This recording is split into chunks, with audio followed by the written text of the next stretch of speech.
Hey everybody, welcome back to the podcast. Before we go any further, please hit that follow, subscribe, or rate the podcast if you're listening on Spotify. It's a key performance indicator for us and helps us reach even more people. So Pete, I think the majority of what we're going to look at today is my secondment deployment into an intensive care unit during COVID. It was more of an eye-opener and a perspective check really that, okay, this is a challenging environment for people.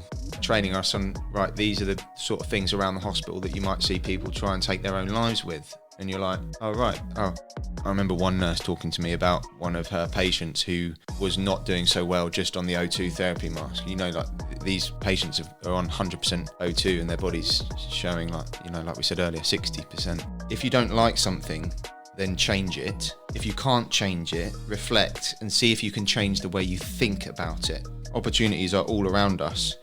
How you find out about them and maximise them to your advantage is up to you.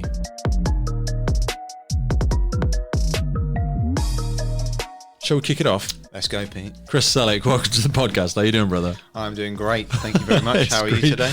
Mate, I'm fantastic. You had a good morning? I had a fantastic morning. So we just crushed a bit of a workout, smashed a little bit of legs, talked some BS for probably a good set of an hour and a half. Absolutely. Probably should have recorded that whole thing because now we're going to try and delve into the same stuff again. Yes. How did you find it? It was good. I feel jelly legs would mostly describe my feeling at the moment. And I'm not saying you're not right, but we will say, and I know we're going to get onto it because I know you and your brother are big into fitness, you run a gym yourselves, so you are no stranger to beasting yourself, especially even the stuff you've done before you were part of the fire service. You're not a stranger to it. No, absolutely not.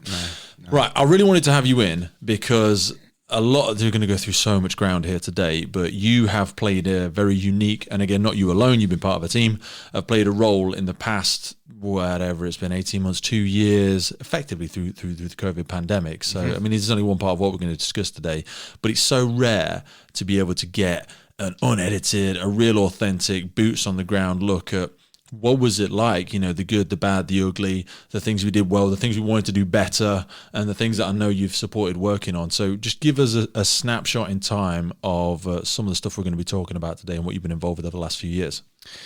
So Pete, I think the majority of what we're going to look at today is my secondment deployment into an intensive care unit in our county, where we got the opportunity to work directly full-time in an operational ICU during the COVID spike and almost supplement their nurses and teams in that unit to help relieve pressure on them as a team, which overall brought down pressures on the whole NHS care side of things. The pressure on the NHS is like, I'm wondering what is going to be the straw that breaks the camel's back, if you know what I mean. And I'm probably sure I've got that quite wrong. But there's so many stuff that is just compounding on the things that are stressing the NHS, and they're so under-resourced and they're screaming out for people.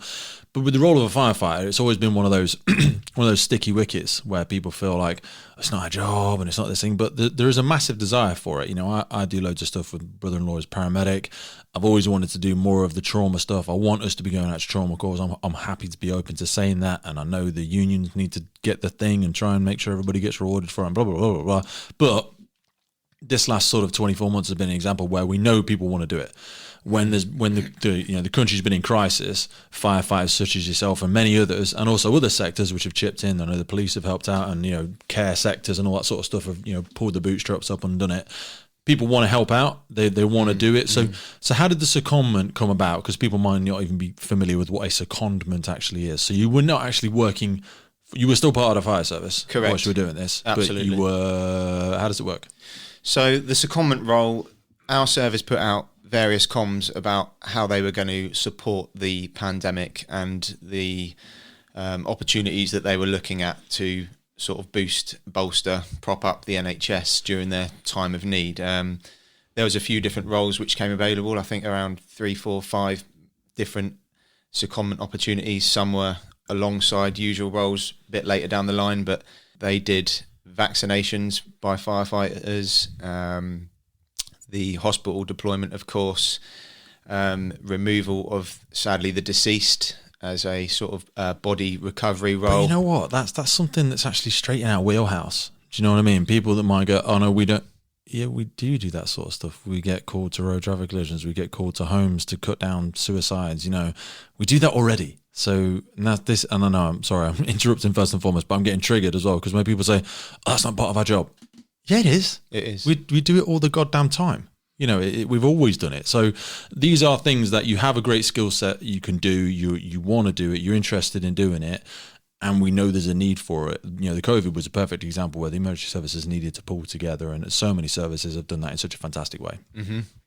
Absolutely. So how many people was it that did it from your particular service? Obviously, you operate in UK Fire and Rescue Service. Yes, yeah.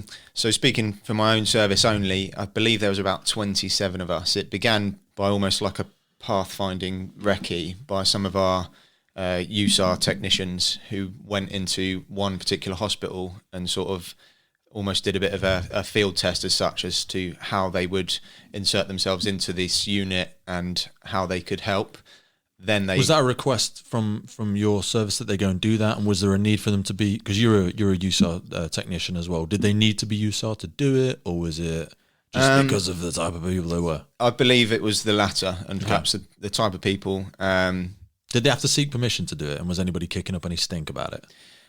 Well, we could end up... We're not going to name names, but, you know, I regularly say, "Oh, let's go and do this," and people are like, "I'm a union rep, we're not doing that." And I'm like, "I'm not fucking asking your permission. I'm just going to go and do this because I think it's the right thing to do. I'm not trying to undermine anybody. I'm not trying..." And I ended up doing it outside of my role in my service because I feel like it's the right thing to do. And I'm like, fine, I'm just going to do it over there. Yeah, you've hit the nail you've hit the nail on the head there, Pete. As I'm sure you're aware, and as you've touched on some of the other episodes, there was a lot of politics involved at the time, and perhaps some holdbacks on the nature of the firefighter and wanting to help and, you know, doing things to help our nation and help our communities, counties, however you may see it. And yeah, there was some kickback. I wasn't privy to it. And don't get me wrong, you know, I am 100% on board with the different unions. Firefighters need to get paid more, 100%. We should be rewarded for the skill sets that we do. If we are taking on more responsibilities, we need to do it. The FBU are coming on the podcast, but I'm not going to pretend to know, and they'll educate me very passionately perhaps when they come on, because I want to be educated about it. But I feel like every time we try and push a change like this through, it's like we're walking through treacle. And when we know that fires I know we do a lot more than just fires, but that is one example, is constantly shrinking after the success of everything that we do in community safety and stuff like that. There is a plethora of things on this buffet of community needs that need us. Yeah, we've got a great moral position. We're a great, USP in the communities. So which problem do you want to pick up? Because you're going to get given something. And I'm like, well, I would rather we continue to serve people and go to emergencies. And so for that, me screams trauma. It screams NHS. It screams let's work with the paramedics like the Americans do, like the Canadians do, like they do a lot of places around the world. I want us to get there. It just seems like you say, when people try and hold out the branch or they try and step over and do a little bit, it gets salt thrown at it. But you guys have seemed to have successfully managed it. Absolutely. Yeah. There is and probably always will be some resistance. It comes back to the change topic, doesn't it? It is change. Some people don't like change. Some people embrace change. And I think a lot of it's maybe... Firefighters tend to hate the way things are and they hate change. That's they're still going to struggle. Yes. Yeah, they live in the hedonic treadmill, the self-perpetuating torture. Bless them, some of them do. We'll moan and moan, won't we? But we'll change it. Oh no, we won't do that. No, I don't like change. Who's approved that? Who's sign it off? But some people do want change and they do want to embrace it, and some just want to make sure it's done properly. And I appreciate that. And again, we should be rewarded for it. Some people don't want to do it no matter how much they're going to get paid. Yes, and they're the ones. Yeah, they're throwing up objections that are actually just, I don't want to do it. I'm not going to do it. And they put it under the guise of, oh, well, I don't think it's being done right. Or I don't know if we're being rewarded enough for it. But even if you ticked all them boxes for them, some people just ain't going to want to do it. No, yeah. And it sounds harsh, but I just want to get them out of the services. Anyway, sorry. Where were we? So what was the first steps into it for you? You were to apply for this secondment. Was there like a interview process, or was it you just had the right skill sets and off we go? So the process was internal comms. Here's what we're doing as a service. Express your interest through this form. Tick the boxes of which sort of work you might be interested in, such as a little bit of what we touched on earlier, vaccinations, driving ambulances, ICU, full secondment, and recovery of the deceased, along with a few other things that might not have reached the public eye as such. So I ticked 3 of the 4 boxes of what I was willing to go into. And before I knew it, they said, okay, we've got a hospital deployment for you, 4 weeks. It was in, when were we? February, March time, I think. Are you up for it? It's down in one of the cities, which was a significant journey from my house. It's probably at the time, I think it was quadrupling what my usual commute would be to my place of work. So what we're looking at, 2 or 3 hours driving? Not as far. Out. I think it's probably an hour. Okay. And then they said, and I was like, okay, yeah, I'm all in. Just send me wherever. I talked to my other half and said I might source some local digs if I've got a back-to-back shift and stay down there somewhere, or I might just commute, depends how I feel. And I kind of was just like, I'm just going all in for this because the country needs it, and we need to help. Or, well, I say I had a great need to help in this situation. Today's episode was brought to you by the folks over at Willingwood Watches. Now, in their continued support of the Firefighters charity, they are bringing you the Always Ready motorcycle. This is done in conjunction with Soul Time Motorcycles, and there is only 300 tickets available for you to be part of this. Now, Willingwood Watches, as you already know, are the creators of those beautiful handcrafted timepieces made with authentic, upcycled firefighting equipment. Willingwood Watches have partnered with Soul Time Motorcycles that are based in Scotland to create the world's first Willingwood motorcycle. This is actually incorporating many of the workings of their watches and is adorned with multiple pieces of upcycled firefighting materials, from the seat to the handlebars to stuff on the fuel tank. It looks absolutely incredible. And you can be in with a chance to win this, but there's only 300 tickets. So if you go in the notes of this podcast below, you will see how you can register for it. Now, don't worry if you're thinking that you'd love to enter, but you don't know how to ride the bike. Soul Time Motorcycles have got the answer for that. The winning ticket holder can claim free riding lessons and practical instruction on it. Now, whether you're into motorcycles or not, please head over to WillingwoodWatches.com, where you will see the most beautiful firefighting inspired watches, from the Triumph to the Valiant to the Bronze to the Chivalrous, and the Amethyst Anniversary watch, which came out earlier this year. Willingwood Watches is a long-standing partner of the podcast, so please go on, head over and check them out. Now back to the show. Now, you're saying things like digs, you're saying things like what our country needs, as I'm sure people won't be surprised. I just want to double click on a little bit of the background here, because you have done some Army Reserve service before you came into the fire service. You did a myriad of other things. Just give us the whistle-stop tour of your journey into the fire service itself as well. Yeah, certainly. Okay, so let's zoom in on that, as you would say, or double click perhaps. Started off early life at boarding school, military boarding school. Stayed there during the week, came home Saturday lunchtime, went back Sunday night. Were you folks in the military then? No, I've got family in the military. My parents weren't, but yeah. Why did they opt to put you in a military boarding school? Were you just a really shit kid or what? Yeah, I think basically that was it. Yeah. Get me out of the way. Lack of authority or whatever. So is that a Monday to Friday thing? I never went to boarding school. Is it you don't come home during the week? Well, you've got day boarders, which is 8 till 8, and then weekly boarder. Name is on the names on the tin. Really, Sunday night you'd go to school at about 6 p.m. and then set you up for Monday morning fitness during the week. Monday, Wednesday, Friday mornings, that sort of life. So you were doing that? Were you the living? Yeah, I was well into the fitness side of things, and living in your boarding house sort of thing. Breakfast. How old were you then? What were we at? Secondary school. 12, Must 13? have been 11, 12 up to 16.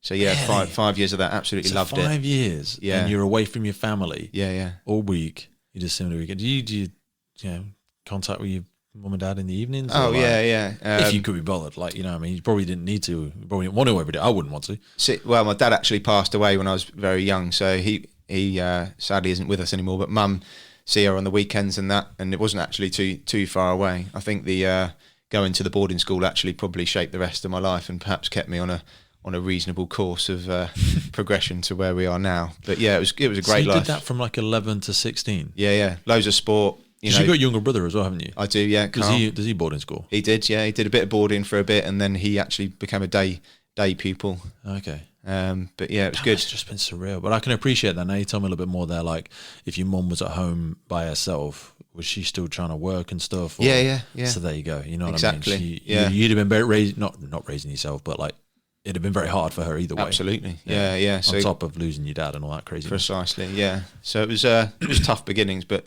boarding school kept me in check. A lot of successful people come out of boarding schools though. What is it? What do you? Obviously, you learn normal subjects there, but it must be a very different development path because you're immersed in it. Yes, you live completely, with your students all the time. And Yep. I mean, shit, if you're getting bullied, then it's terrible because you're never escaping it. No. But if you are having a great time, it must be, I don't know, I feel like I would enjoy it then. I think you would. Yeah. I think there's you get a lot of great athletes and stuff come out of it because Yeah, it's yeah. so accessible Myself to included. sports. There you go. But like, they play on the sports teams every day. They live on the grounds. They're usually pretty beautiful grounds. So yeah, you get a lot of great athletes and stuff come out of boarding schools. Yeah, we had sports Monday to Thursday between, I think, maybe 4 and 5:30, and then you'd have your Friday evening was drills, parade drills, because it's military school. You'd have combined cadet forces and stuff like that. There was a gym on site, swimming pool, rugby fields, massive grounds, sports Saturday morning. Then off. Yeah, I remember when I used to go, a friend of mine and one of my old girlfriends as well, she was at a boarding school in Wales, and it was exactly the same every Saturday, sports day. Yeah. And even if you didn't play sport, like everyone would go. You would, yeah. Because then it'd be, parties and chill outs and laughing and pizzas and everything afterwards. And it was just such a, and again, I love the fact that sports every single day, an hour and a half for sports. I think you get so much from that. And I don't want to get into curriculums. My sister's a primary school teacher, but how much we miss on those life lessons that sport teaches you. Being getting pushed to the ground, getting taught of leadership, getting taught of building rapport with your teammates and, how the momentum of a team sport can change and how you've all got to get behind it and how you've got to dig in and how you've got to prep yourself and drilling every Friday night. That must have given you so many subconscious, likely at that age, life skills that now it's almost like you're not starting from the same position. Like my daughter goes out and cleans the horses out every morning with my wife. In fact, you probably heard her leaving this morning. And that for me is like when we bought a horse, it was like, people are like, I'm buying a fucking horse. That's a stupid idea. I'm like, it's an investment in lots of things. It's not an investment in a horse, that's for sure. It's going to cost money and you're going to sell it. It's going to be worth less. But my daughter goes up there every morning. She picks up the horse poo. She clears out the thing. She's standing next to this powerful animal that keeps her in her place and makes you human. And also, you can't be too timid around a horse because it will mess you up quickly. It will know, and it will stand on you, kick you, push you out of the way, or whatever. But just the fact of getting up every morning, 5:30, getting out there for 6, is going to stand her, in my humble opinion, and I'm not a parenting expert by any stretch or any variation of the word, but when she's, with her friends 16, 17 years of age and they're like, oh man, we've got to be there for 7 a.m, she'd be like, yeah, and, I get up at 5 every day. There's no skin off her nose. Her work ethic is going to be different. If you said some of her friends, like, go and pick up all that horse poo, they'd be like, no, I'm not doing that. Oh God, guys, on my fingers. I'm like, it's still horse shit. Yeah. Pick it up. Yeah. Get it done. Get the job done. Yeah. Get it done. Go and get them barrels of water. Go and pull that hay bale down. That sort of stuff. Your childhood echoes of that for me in a far more purified sense than what I'm able to do with my children or what I choose to do with my children. But that must have built you so many disciplines. Oh, loads. Yeah. I mean, I think the military side of the school definitely helped. We had an ex-para who was sort of our CCF lead. He'd run all the fizz for us in the mornings, along with, like the shooting range exercises and things like that. So shooting range exercises. So was it designed that everybody would go into the military after they'd finished that thing? Is that what the thought process was? Not precisely, but I think maybe a lot of people did. Because it was a boarding school, there was a lot of military kids there and stuff like that whose parents were off around the world doing various bits and bobs and things. RAF brats and all that sort of jazz. Yeah, that's it. I mean, I was a brat, but without the without the priest. I was the brat. Yeah, the piece, you got a pedigree for it. I think that's where my interests in sort of perhaps the armed forces, public sector, service, just serving. That's probably where it was. The seed was sown as such, and the discipline for fitness and looking after your kit. Everybody should do a bit of service. Do you know what I mean? I think we should have that subscription where it's Bring it back. You've got to do 2 years. I mean, I forget what countries it is, but the Klitschko brothers, I think it's theirs, where you have to do 2 years of service. I think before you're 18. Because I know Arnold Schwarzenegger, for example, was in one of his books. You had to do 2 years of service. And then you go off and do whatever you want with life, or you carry on and stay in the military. But you had to do 2 years of service, whether that be NHS, police, fire service, and then bang, and then you go off to it. Because I think it gives people such a great conditioning as well. Even if you hate all the 2 years of it, it will make you appreciate the job you go on and do, rather than having that entitlement thought of I can do whatever I want. Life owes me something. Life doesn't owe you shit. No. Yes. You know what I mean? Yeah. So so you did choose to go on and do something in the military. Then what happened after you left school? We'll get to that story then, shall we? So, let's go in chronological order. So after school, I just went to a regular sixth form college. Some of my pals from boarding school stayed on for sixth form college at the school because it was an option. But I just went to normal college. Hated it, to be honest. Why? I did. It allowed you the flexibility to sort of just get on with your own work, and I wasn't quite ready for that. I needed some sort of leadership and like here's your it's times. 8 a.m. crack on. It's 9 a.m. now do this. Precisely. So it was a bit alien to me to come out from that structure of the boarding school. You know, you've got prep time between 6:30 and 8, and then you've got some downtime, and here's your bedtime, and then lights off at what time. And then at 16, 17 years old, you go into college, learning to drive, and it's like, oh yeah, you've got to turn up for this lesson here. You've got 3 hours in between. Oh, then you've got another lesson, and so I didn't do very well there. Freedom is a strange thing, man. Freedom is dangerous. People, they subconsciously like rules. Yes. For example, do you want to play a game? Go on then. You go first. With what? Exactly.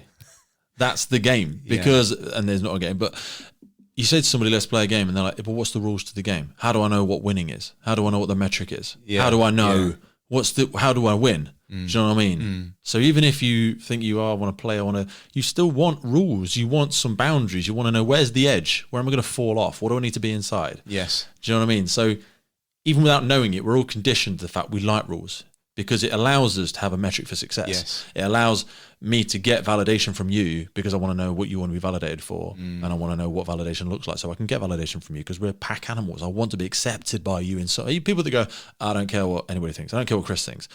Okay, but you live with him. So you're going to want to get a response from Chris because that's why we're pack animals. We haven't got big hair, big scary teeth, big claws. We're feeble creatures, really. We would die off if we didn't live in packs and communities. Agree. That's the only reason we are here. So we have to want that. But when you went to school on the next phase of it, you were just flooded with freedoms that you found you didn't operate in the structure as well, perhaps. Yeah, not at all, Pete. No, you're absolutely right. And I was kind of thinking, right, where's life going to go for me now? Like, if I can't manage this, I'm not going to be able to manage uni straight out of here. Yeah. And was your brother still at boarding school when you were doing that then? Yeah, so he would have been in his sort of final year. There's 3 years between Carl and I. Yeah. So yeah, in my last year, we didn't cross over at college essentially. Oh, okay. So because of that age gap, and then my mum actually was that you living back home then by yourself with obviously your mum was there? Back with mum, yeah. But that was weird. It was a bit peculiar at Emotional. first. Yeah. But yeah, so the college thing got through it, got my A levels, did fairly average at maybe I think I got couple of B's and some C's, or it was a very average finish in terms of on paper. Yeah. But I survived it, and then my mum actually said, "Well, have you thought about public services college?" And I was like, "No, not really." I knew I didn't want to go off straight away to uni, so found a public services course, a high national diploma, because I've done the A levels already. I was able to then enter the higher national diploma, so essentially a foundation degree in public services management up at a college in Surrey. And that was back to structure, back to routine, discipline, fitness. You know what the metrics are, you know how to play the game. Precisely. And then here I am again in my element. We had some great lecturers, made some superb friends. One of my best friends who's still a best mate of mine now, Ivan, we met there. I thought I was best. No, okay, I thought I was best friend. That's okay.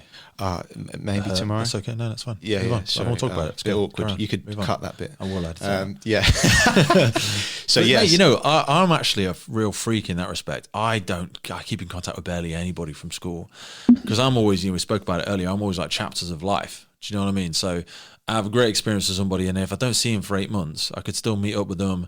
Yes. Go for a stay over and go climbing a hill in the lakes or something like that. But I don't have that. I think my sister has it where it's like she's got friends from school, she's got friends from uni, she's got friends who are mums of her kids, and she's like, you've got to stay in contact with everybody. Mm-hmm. I go, oh yeah, I've got to see this service, and I'm like, don't fucking try and be friends with everybody all the goddamn time. It's like people say, I've got 10,000 Facebook friends. You got fucking no one. That's no one. Do you know what I mean? Who can you ring at 2 a.m. who is a friend of yours? There's probably only 2 or 3. I've got one. 2 or 3 for me. Yeah, and one of them I've probably not spoke to in a year, but I know the dude is solid. Yep. Do you know what I mean? And I would call him in a heartbeat. Another one is a friend of mine. She's a firefighter in LFB. I could ring her off the bat. She would mobilize and be here, and she's rock solid. But you still got them friendships from long ago. That's great. College, you can sustain that. Yeah, it's fantastic. And he's actually a firefighter in another service now. And it's funny how we ended up. But we had like ex-Met Police dog handler as one of our lecturers. Nice. So he was sound, very disciplined, just had this aura of respect. Got to get someone like that on a guest. They'd be amazing, wouldn't they? Maybe link you up with him. Yeah, he had some stories. And then so we did the 2 years there, various little expeditions. We went, into Europe on tours, and we went to study football hooliganism and stuff like that. And, you're tapping into various public sectors now on this course. You're getting the fire service in to do demos, police. Lots of people went off from there to do the Marines. We had an ex-war Marine lecturer. It was sound. It was my environment, and I was in my element in that. Was everybody into it?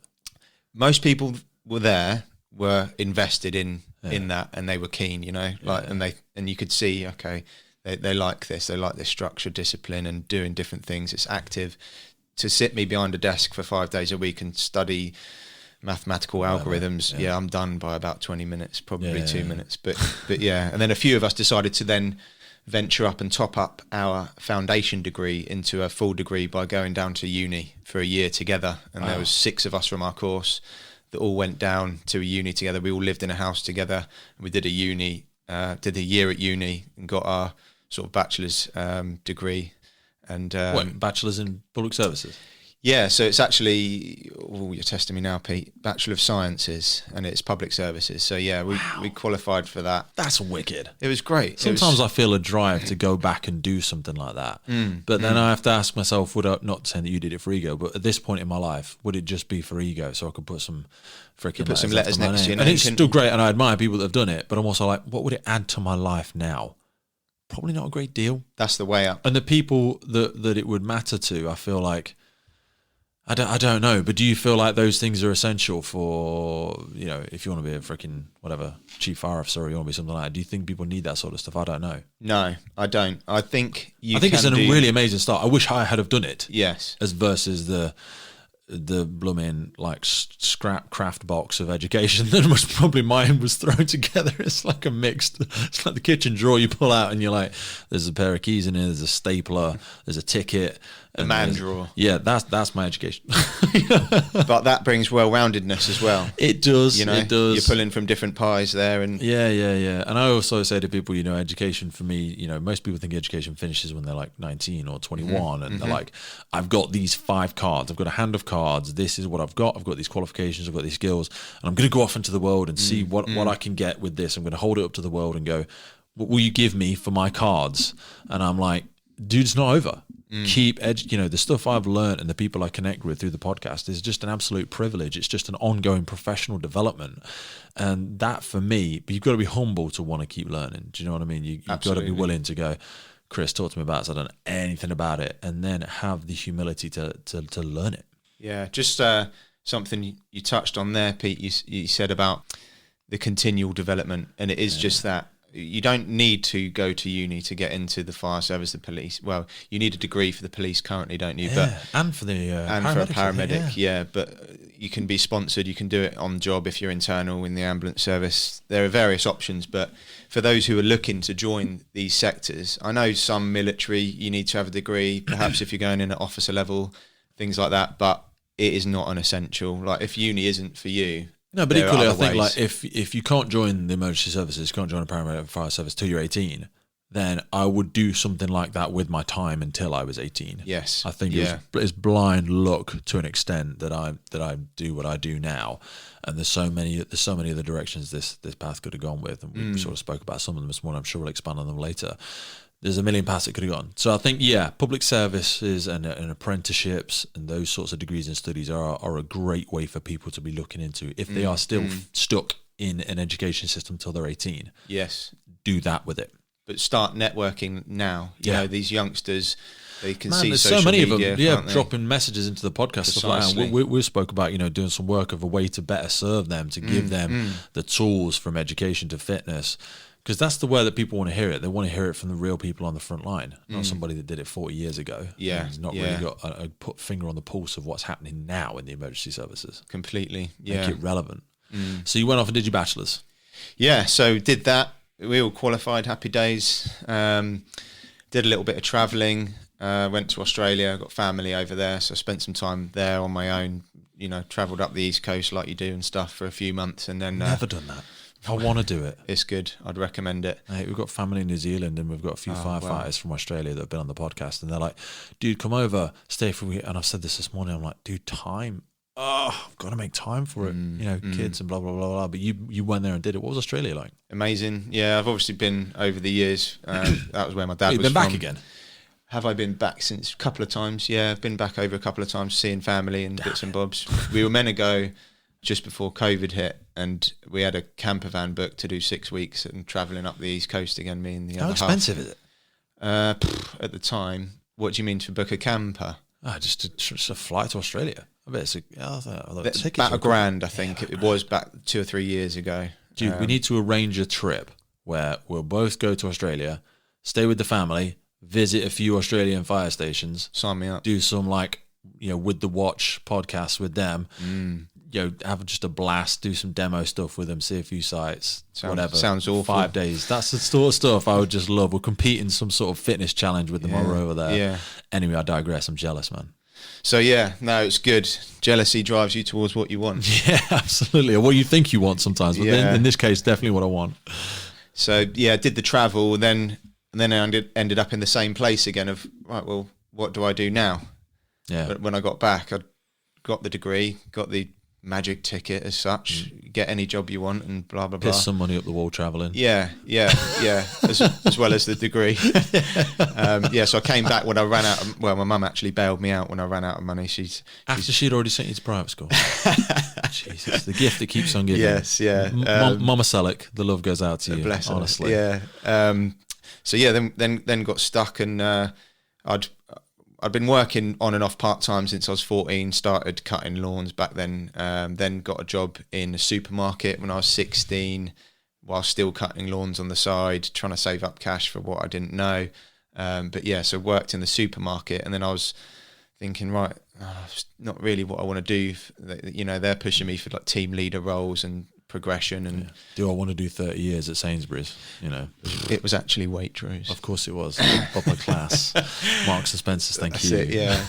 But yeah, Pete, so I just ended up getting stuck again, and one of my colleagues there, and I still praise him to this day, he said, "Oh, what about the retained fire service in where you live then, in the village where you're living?" I'm like, sorry, what do you mean there's a fire station there?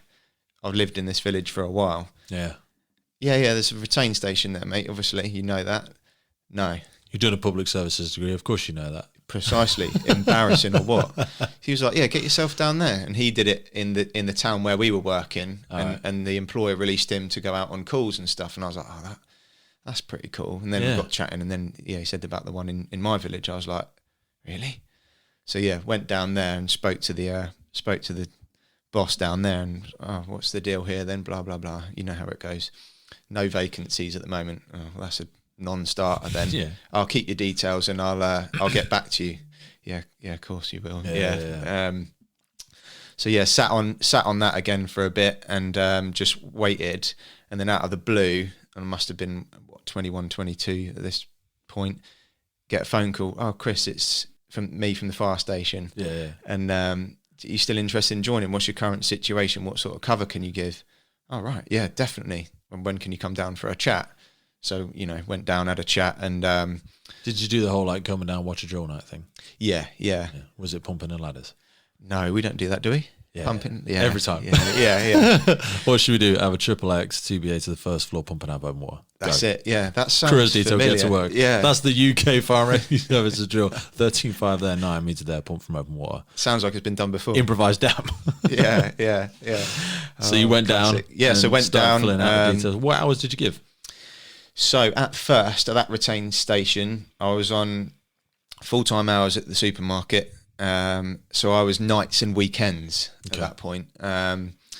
Exactly the cover they don't need. Yes, Usually. now they don't need any of that. They're do like, they? everyone's on nights. Yeah, if you've got a local daytime station, cover, we need the daytime cover. Yeah. So yeah, and I'd been working on the doors to sort of help ease the student loan back at uni down there. So I wasn't Because you're double hard bastard as well. Yeah, well hard. Yeah, Well yeah. Didn't you do that before as well, Pete? I did, but that was mostly steroids. So it's different. I just thought I was hard. Wasn't actually hard. Yeah, probably the same for me. Stroke the ego a bit and stuff. So no, yeah, had Just look really tough and stick your chest out. That's it. Yeah, Man, standing on a door for 6 hours in the cold, it sucks. It's mind-numbing, isn't it? I hated it. And like I said to you before, I haven't drank since I was 17. I don't drink. Mm. So a lot of people used to see it as like getting paid to socialise because they're like, oh, my mates are out and I'm out and it's an absolute scream and I'm in charge. And I'm like, I hate it. I'm getting in fights every night. Yeah. I don't drink. I don't enjoy it. I just hated it, but I was good at it. So I kept doing it. But anyway, you did the doorman thing as well. I think loads of people did it. Yeah, it's a bit part-time, isn't it? And I think, again, just the pay was all right back then as well. Now Yeah. it's like less than minimum wage. £10 an hour or 11 quid an hour, and you're dreaming. But then it stayed there, didn't it? Yeah, Well, yeah, it it did has for me. not moved at all. Yeah. Now it's £10 an hour, and everybody can get an SIA license. So Exactly. you've just got terrible people on the doors that don't care. Not that Yeah. I go out drinking. They might be great. I apologise. I mean, I was no thug, and I made some great relationships. And again, it was about being part of a team. You know, we had a close knit team on our door. You're all on the radio together. Exactly. And you're like, who's And covering the south door and who's on this and who's on you that. got it, There's something kicking off on the floor. Let's get everybody down. Yeah. And that's it. Get that You're a team. adrenaline dump. Someone kicks off, and you're there with your pals. You're at work, and you're having a good time. And then you you're part feel of like you're the something. police as well because you're handing over to them outside and you're like, yeah, this is CCTV, this is my badge number. And they're like, yeah, great work, boys, blah, blah, blah, blah. That's it. it. Made you feel like you're part of the team. Jessit. Keeping everybody safe. Jessit, brother. We're having a Jessit meeting, right? This is an interagency liaison happening right here, folks, okay? Right. So did that, and then dropped that for a bit whilst I did my retained training. Got into the team and began the development program at my local station. Continued working at Waitrose. I did say Waitrose already, didn't I? Yeah. And then my old door team, where I'd started up back again, they said, what are the chances of you coming back to us? We miss you, we want you on the team, etc. Obviously, where I'm so awesome and stuff, they really need rock hard, didn't you? Yeah, Obviously. yeah, double hard, team You player. scare everybody away. We need you back. Yeah, I think it's with my height. Oh no, it's not that. Anyway, so then I asked my gaffer at the time, what are your thoughts on me going back to this work on the weekends, Friday night, Saturday night? Doesn't really affect the cover because you got loads of Friday night. He was supportive, so I went back to that, man. and then before I know it, I'm juggling 3 jobs again with no sort of full-time fulfillment. So I'm doing the part-time fire station, really starting to embrace that, loving it, and thinking, actually, I wonder if I could do this full-time. I'm really enjoying this. I'm with an awesome team. Were you with your partner at the time, with your current partner at the time? Yeah. I'd started before we got together, but not long before. So How did you meet her? we met at the supermarket. Crush did. The frozen food section. It's fresh foods. Fresh foods. Yeah, Okay, close. Waitrose. Yeah.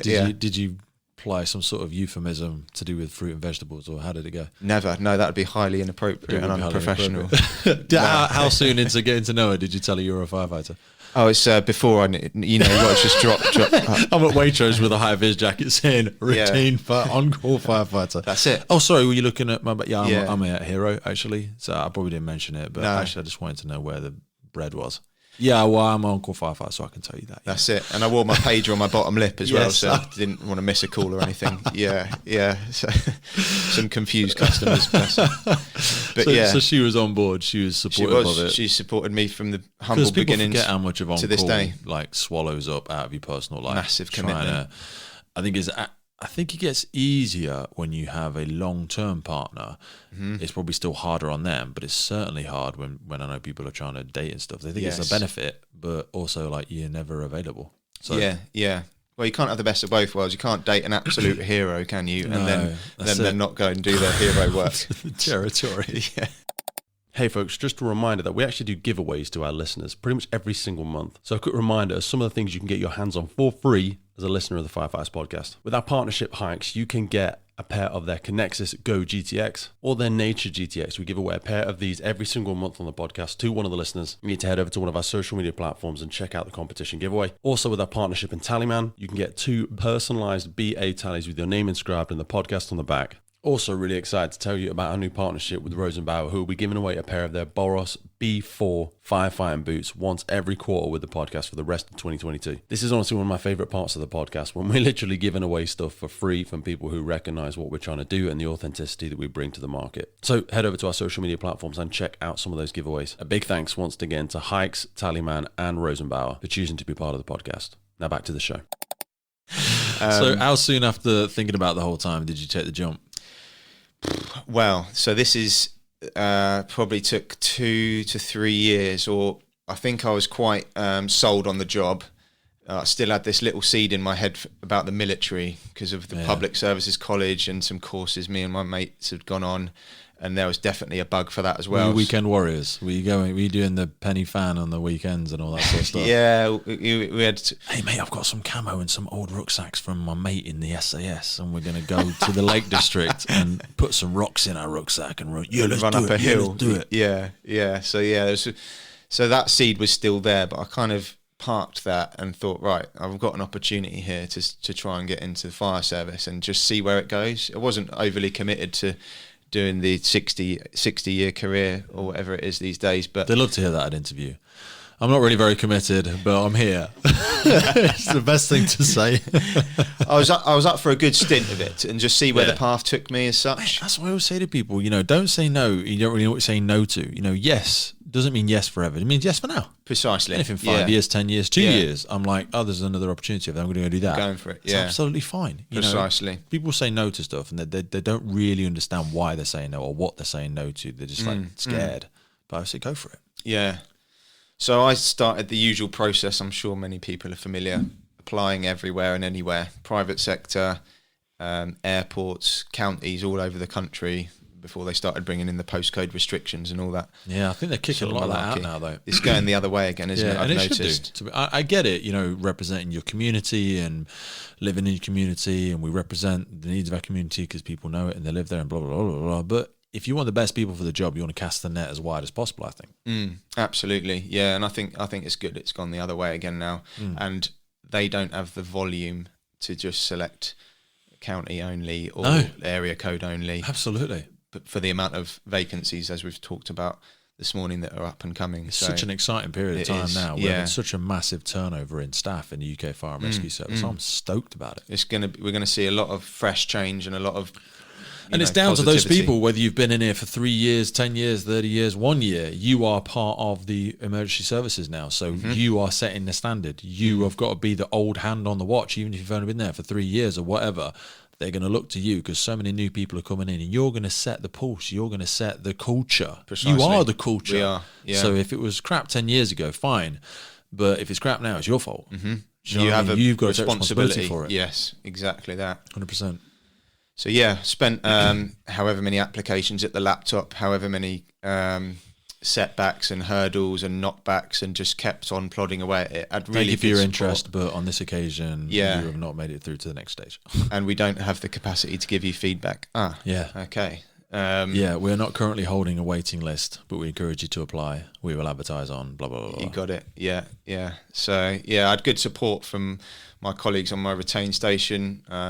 My watch manager in particular helped me with loads of applications. It was a good mentor for me back then. But the frustrations and that began to take its toll. But finally, I passed the selection for London, LFB, after about 2.5 years, 3 years maybe of applying. Yeah. And the odds on that were pretty high, and I surprised myself. But biggest service, best funded service in the UK. Not necessarily the best service, but the best funded and the biggest by sure. Yeah, and they had they told me 13,500 applicants for 100 positions, and I was like, oh God, I was really pleased with myself. Now are colossal as well. Yeah, I mean they've got 6,000 employees. Yeah, it's big, isn't it? Huge, and I say they're big losing service. 10% of their service this year alone. 600 they're recruiting. Wow, massive. So it's that was really good. I was so chuffed, and they took on their first batch of 50 recruits, and then I was tentatively waiting to start on the second batch of 50. And then a certain politician decided to close some fire stations. Don't know if you remember that. Yeah, I remember it. And then I got a nice letter saying, apologies, we won't be taking on your batch of recruits. Mate. And this was, you know, How much of a kick in the balls? massive. I was like, okay, I've scored a golden ticket here, getting into the city fire service. Don't live that far away, or, you know. And I was excited to then be, you know, dropped from whatever story window onto the floor, it felt, and I was really, really demoralised. And that knockback I found really hard to get over, because I was so close, Pete, you know. And you told everybody as well, probably, you know, and you start to get that. Yeah. You know what, man, fuck this. You know what I mean? I just can't.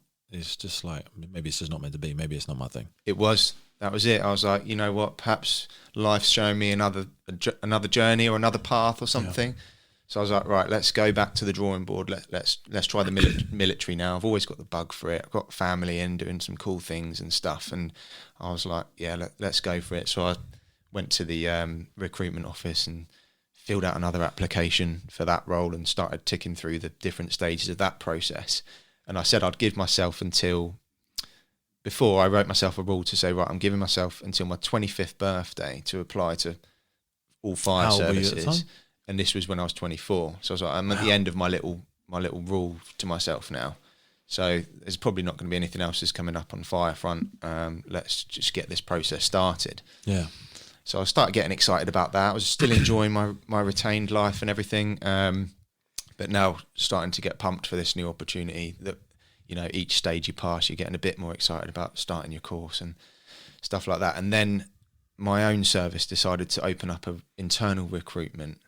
And I was like, oh, well, that chucks a spanner in the works, doesn't it? I was like, well, I'm not so stubborn as to not apply, and it would be sort of foolish not to. I've done some good things in my retained station. I'd worked really hard through my development. Some good evidence I could use. Precisely. So I thought, oh, you know what? I'll give it a crack. There's only 7 jobs. I'm not going to get one, but it'll just be worth the experience and worth the try. So you've got to be in it, haven't you, to try? Absolutely. So yeah, went through the stages, got the referral from my watch manager, and was successful with one of 7 jobs out of, I think they said 240 odd applicants. I was like, well, it was a bit embarrassing, because when the person phoned me from headquarters, they said, oh, Chris, you've been successful, you've got a job. And I was like, is it real? Yeah. Like, is this a prank or is this a joke? Yeah. He said, oh, you're not the first person to say that, mate, but no, this is genuine. You know, we'll send you the paperwork, whatever. And I was like, yes. Like, mate, I was full on. Honestly, I was like freaking tearful. Yeah, I was as well. That many, mate, full on welled me up. Yeah. Even like this last phase of stuff, I've done like 23 applications or promotion processes in the last few years to do my watch commander stuff.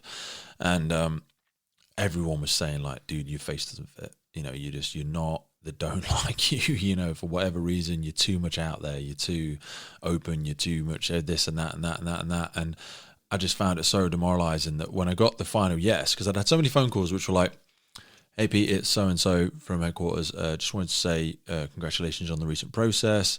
You met the pass mark for the interview, but somebody scored better than you, so unfortunately you haven't got this position. That was usually, so the first part of the conversation was always the same. Mm-hmm. So when I was successful, they were like, congratulations, you've met the mark, really well done through the process. I'd like to offer the position. But I was still in like conditioning. I was like, oh, that's really good, mate. Really, really appreciate the phone call. Thanks very much. And they were like, so when do you think you can be released from your current position to start? And I'm like, start what? And he's like, you got the job. And I was like, oh, wait, what? Mate, I really apologise. That must have felt so rude, because like I genuinely thought you were about to tell me someone else got the position, and it was just like a ego massage for a second. Well done, thank you for applying. You did really well, but no. And that was like and again, it just hit me like a wave, because when you feel like the world's just saying no. Yes. And then you go around the other side of the building, look through the window, no. And you go to the back door and no. And you're just like, maybe they just don't want me in there. Do you know what I mean? Maybe it's that, maybe it's me, maybe it's the way I am. But I always think I'm like, control the controllables. And that's when I started like looking around other services and stuff like that. Because especially with things like we have these promotion pools now, it's like you think you're in a position to get something, but it doesn't actually mean anything. You can be in there forever, Yeah, and never yeah. get a job. And like, I love you said this 25-year rule, because it's like, when is it shit or get off the pot? Yes. Do you know what I mean? When am I like, Yeah, okay, is it happening? Is that, no, it's not happening. I need to get up and go now. Mm-hmm. But you keep sitting there. So, oh, wait, 2 seconds. No, it didn't happen again. And like you say, oh, the transfer process, it didn't happen again. At one point, you've got to be like, okay, I've got to move on. I'm living in limbo. Yes. I'm living in this middle no man's land. Agree. But you got a position. Yeah. I was chuffed to bits, really, and What'd you miss to say? yeah, like over the moon, of So I course. don't want you to do it. No, she's my backer, and that, you know, she's always cheerleading for me and stuff. Bless her. Girl. But yeah, so that was there was a lot of change. Oh, I forgot to just rewind on the LFB process, because during that process, that's when I'd looked at the reserves. Oh yeah. So I joined a unit, and you know, I'm not ex-military. I'd just done a few months with them. Really cool bunch of guys doing some fun things, and again, I was like, okay, this is lighting my fire for being part of a team. 100%. Like doing stuff, exercise, outdoors, Navigating, outdoor, doing this. Yeah, it I was love wicked. That. And then it was during the LFB processes. I said, oh, okay, this process has come up. Can I attend this LFB selection and then join you at where you're training this upcoming weekend? I said, well, not really. You're either with us on the Friday night or whenever it was. There was a clash of dates, basically. They said, look, like, that's your whole time career, mate. Go for that. And then that's come fair back play to to us them. if you feel like it. Because some people just say the first bit and they're like, well, you're obviously not dedicated enough. It's not that, mate. It's just, you know, this is my full-time career. This is like involves my family and Exactly. you know, gets me money to produce my You life. got it. It's what I really want to do. Yeah. Some people can be really weird like that. So they supported it, and they were like, yeah, just go, and then, you know, reapply or visit us again when the time is right, if it's right, and look after your primary interests first, which made the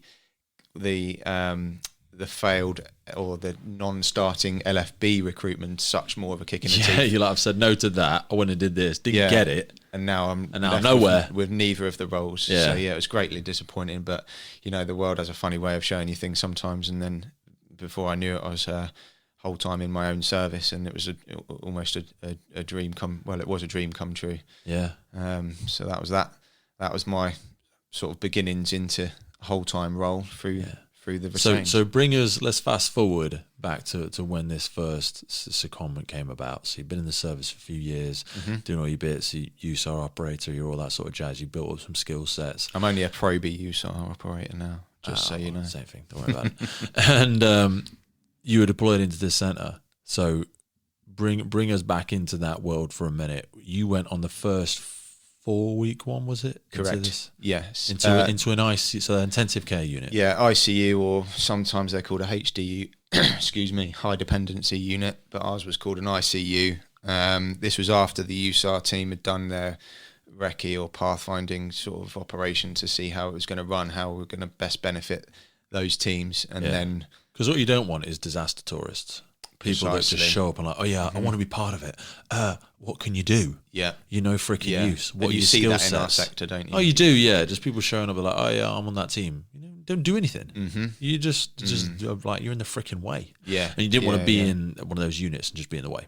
That was on our minds, on my mind. You know, you want to be contributing. I'm just here shadowing. Okay, for like a day. You're not coming in every freaking day, just being in the way. Yeah, you got it. Yeah, how are you adding value? Yeah. So what did that look like moving into there? What were the expectations? What sort of stuff were you going to get involved in? The main role before we committed to the hospital was all to do with patient pruning. So this is moving the patient essentially to make sure their lungs are doing as best as they can under the COVID conditions. So you're turning patient proning. Yeah. Oh, as in like they're laying prone supine. Precisely. Blah, blah, blah. Precisely. Okay. Yeah. So you've got on their, in layman's terms, on their front, on their back, and then we did something called the swim technique as well in between both of those, where you'd almost, if they're on their front, they'd be in a front crawl position with their right hand up towards their face, with their face looking right, left hand down by the hip, and then they would have a bit of a change round, so they'd then be on their front still, looking over to the left hand up by your face, right hand down by your right head. Just to see, because that gives various restrictions to your air pathway and stuff like that. Can you still breathe in this position? Can you still breathe in that position? Weight of the lung here, there. You got it. Yeah, okay. Yeah. So you're trying to keep that. So is it like a daily thing you do with them all, or do you hourly? Like not on the hour, but it's not every day. It's like depending on the condition of the patient, you're moving them maybe every 4 to 6 hours. So it's quite labour intensive, particularly when. Freaking hell, yeah. So there's a whole job in itself. Yeah. For one person or two. I bet maybe you have to do it in teams of two, or could you do it by yourself? It was no, you can't do it by yourself. Like particularly proning from front to back, you could get away with roll them off. yeah. That would look horribly. Oh shit, shut the floor. No, it's a serious operation, and we can go into more details about that. But yeah, so that was our primary role in that unit. I mean, we had to do a day of training first in the hospital, where they took loads of. So like, don't steal stuff, don't touch people inappropriately. Yeah, that was part A and B. No, but in that's a shame because we do that in the service all the time. So that's going to be a big behavioural change for us. Sorry, you mean there's theft in the service, do you? I would never want to comment. No. I think the FBU could probably tell us about how many meetings they've sat in on that regard. Jeez. Anyway. Let's move on. Not that FBU steal stuff, but anyway, we just... Yeah. So what did your intro involve in it? Intro, a day at the hospital with the training team. We looked at... a bit of a CPR audit, just checking that all our CPR was up to scratch and any little... What's the latest? Refinements, on the CPR process? 30 to 2, 15 to 1 for kids, or what is it these days? Got it, 15 to 2. 5 rescue breaths, no rescue breaths? Yeah, you're all over it, yeah. I don't know what they do now. I don't know, which is it though? Is it 5 rescue breaths, no rescue breaths? 30, it depends on the condition, 30 to 2 adult, 15 to 2 child, and rescue breaths for child. Mouth over the nose and everything. Yeah, or little puffs. Yeah, that's it. So predominantly, I believe you're not allowed to call them that anymore, by the way. But what's that? Rescue puffs? Little puffs. You can't. No. It's not bad to that. Okay, that's inappropriate. I'm going to challenge that. We're PC here. PC. Thank you very much. Carry on. Right. So we did this training day, and it was a bit of an eye opener. Really, the people that they are recruited for the secondment deployment, whatever you want to call it, they were IEC trainers predominantly. So IEC instructors, immediate emergency care. Careful with the mnemonics. We have to make sure we elaborate on them. We do like a TLA. We love a little bit of TLA. Carry on. I'll go in a whole direction with that. What is a TLA, Pete? Just for the... I'm not going to say what a TLA is. I know the 3 Bs as well, but that doesn't help everything either. Something baffles brains. Yeah, carry on. Right, let's get there. Training, IEC trainers, or minimum IEC qualified. So you've got your ticket. Now they have the FREX as well, don't they? First responder emergency care, is it? Various levels, 3s and 4s on it. That's it. Yeah, so it follows the same process as that, and it's basically our medical. Our medical model in the fire service in the UK follows something along those lines anyway. But so we're all qualified in that. Did the CPR assessment with that there. Learned how to move people on slide sheets and things, which was predominantly the proning role. Which again, for you USAR operators, either probationary or when you do your lifting and moving, when you do casual handling, it's all slide sheets, bariatrics, blah blah blah. Yeah. So we just in your wheelhouse. That's it. Yeah. We did that, and then there was a bit of an eye-opening module on suicide, which was a bit of a strange one because we didn't think. Well, I remember sat there thinking, "Oh right, what's this about then?" Yeah. And they're like, "Oh yeah, the mental impacts of this virus and the nature of people's loved ones being in the hospital or receiving bad news of their own means that we've got to cover this module with you guys." Was this a fear of you committing suicide or a patient? No. We'd been screened just for our own psychological well-being. And you passed? I don't know how. Friends in high places? Maybe that's what it is. Yeah. No cash was exchanged for me, but obviously I slipped the net. You did. So I passed that. And, general physical screening by the Oc Health. Are you okay in hot situations because of the nature of the PPE, blah blah blah. So that was all good, and then the suicide was for the patients, not for us. So suicide awareness training, what to look out for. 24-hour care still. Well, I mean, mate, hospitals are depressing places. With Yeah. the greatest of respect. Lovely, bubbly staff, but you're in like a sickness factory. It's like, Absolutely. it's just like, Yeah. the air feels like a bit dead, and it's like Groundhog Day. The lights are always on. It's a bit weird, isn't it? Yeah. And there was, perhaps we'll touch on it later, but the some of the situations and stuff. Surreal. Yeah, and they're training us on, right, these are the sort of things around the hospital that you might see people try and take their own lives with. And you're like, oh, right. Oh, and in these rooms, this is a ligature cutting device. A ligature. So I'm like, what's a ligature? And they're like, oh, it's just any device that someone might use to sort of asphyxiate themselves by, hanging some O2 therapy tubing or Jesus. on a door handle or something like that. And you'd have to be really light to hang yourself on that. I feel like I would snap that. Yeah, but you'd then need, again, you can need a few, I think. People do it with like fishing cord and stuff, though, don't they? Yeah, it's hard and I stuff. think when you reach that mindset, you don't, bless them. And obviously, if you were that determined, there's like needles, scalpels, there's freaking everything. There's loads of stuff.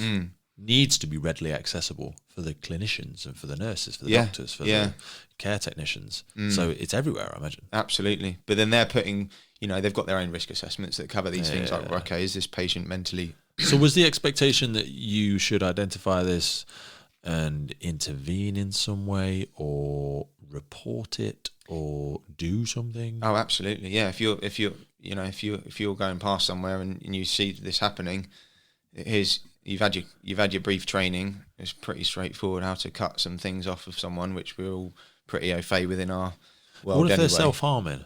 What if I'm like, attacking myself? Yeah. Well, in that instance, is he calling for security for restraint? Yeah, there's security on site, and you're not going to endanger yourself if they're carrying a blade, perhaps, or something like that. You know what? Security guards in hospitals don't get paid a lot. No, They're up against such it. a really, really strangely honourable job. I'm like, whoa, that is just crazy working in them places. I had a good chat, especially with them when you've recently. got like, I say, like people coming in that don't like the emergency services, like they're kicking and punching paramedics, and they're drunk or they're whatever, crazy. Yeah. So that was it was more of an eye opener and a perspective check, really. That okay, this is a challenging environment for people, and it is likely. And later on, we had someone trying to jump off the roof of the multi-story car park, and you sort of questioned the nurse. We can't go out that way because someone's on the roof, and you're like, all right, and they're just quite nonchalant about it. And they're like, oh yeah, that's like happens, quite a regular occurrence. Yeah, and it was just eye-opening as such. Yeah. So what other training? You had suicide training, the CPR. Was that it? Suicide training or awareness, CPR. We did like I said about the slide sheets and the moving the patients, and then a bit of like almost lifting and moving, but just on a patient front. So you've got these inflatable chairs and mattresses, and they trained us how to lift the patient. Mandela. Yeah, that's the one on the Ambos. It's the same concept. That name wrong anyway. Essentially, it's something. It's a big inflating chair. You slide underneath. Them, you are along the right lines with the name. Yeah, that's going to bother me. We'll look it up. Something like that. Anyway, that rings a bell. Yeah, I think that's right. So you underwent all of that. What's the PPE crack? Strong PPE game in there. I'll bet. So you've got. You'd like that contract, wouldn't you? What's that? Supplying PPE. Yeah. I think you are laughing. Someone made at least a tenner out of that. Yeah, I'll bet. PPE. So you've got the different zones. I remember walking into the hospital and seeing one of the signs on the door, big red sign, COVID red zone, do not enter, or not without PPE. And I was like, that's when it hit home. Like, oh, this is real. We're here. There's COVID in there. Someone has definitely got COVID in that room. Yeah, and the door just opened. Yeah. I remember just staring at it, thinking, oh, like this is seeing what we've seen all over the news for the best part of a year, and now I'm here in it. Yeah. And you're like, these guys have been working here for a year, and it's just like business as usual for them. Like, wow. But yeah, sorry, I digressed. PPE. No, you don't at all. Yeah, PPE game. So outside in the corridor, you had like a big PPE station with like as many gloves as you need, all the different sizes, aprons, masks, face hypochondriac shields. stream. It was, yeah, it was perfect for me. Yeah. Let's squirt alcohol all over my face.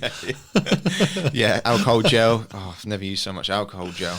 Was there ever a fear? Not a fear as such, maybe. Getting drunk from washing your hands. Yeah, that's where I'd go straight there, away. yeah. No, like, you know, when we have this thing where people not give out, but if you take too many antibiotics, it naturally damages your own immunity. And like, you know, I've got kids, and like I let my kids play in the dirt and eat sand and stuff like that. Mainly when we haven't made any tea. Do you know what I mean? Just like, I saw you eating sand earlier. yeah, well, lead by example. I wouldn't do anything I ask my kids to do. Do you know what I'm saying? But I would do that as well to try and get them to strengthen their immunity. You know what I mean? Whereas they've got, like their grandma is always like, she's like alcohol gel on the hip.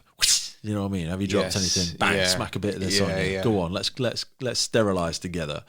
And I'm like, I worry a little bit about, or I'm interested to think if people that live in like the hospitals and schools and stuff like that, they're always sanitizing and they're always getting sick. I just feel like it must damage your natural immunity a little bit. It's going down the drain, isn't it? Because it's, and maybe, I don't know. I mean, I agree with you. Yeah. And I get why they're doing it. It makes sense. We're trying to stop the big scary stuff. But then you damage your immunity to all the little stuff. Like, unless I'm faced with somebody that's got a horrific disease, I'm like, don't worry about it. You know, I'm just going to try and stay fit and healthy, stay strong, and all that sort of stuff. Because I know we spoke earlier about training and stuff like that. You were obviously, you own a gym with your brother. You do a lot of fitness training. But when you said you went into that first thing, you were like, this is like, mental load is a lot. And I don't know if I'm going to be able to keep training as hard as I was. What was the adaptation when you first went in there in terms of your own personal life? Did you stay away from home?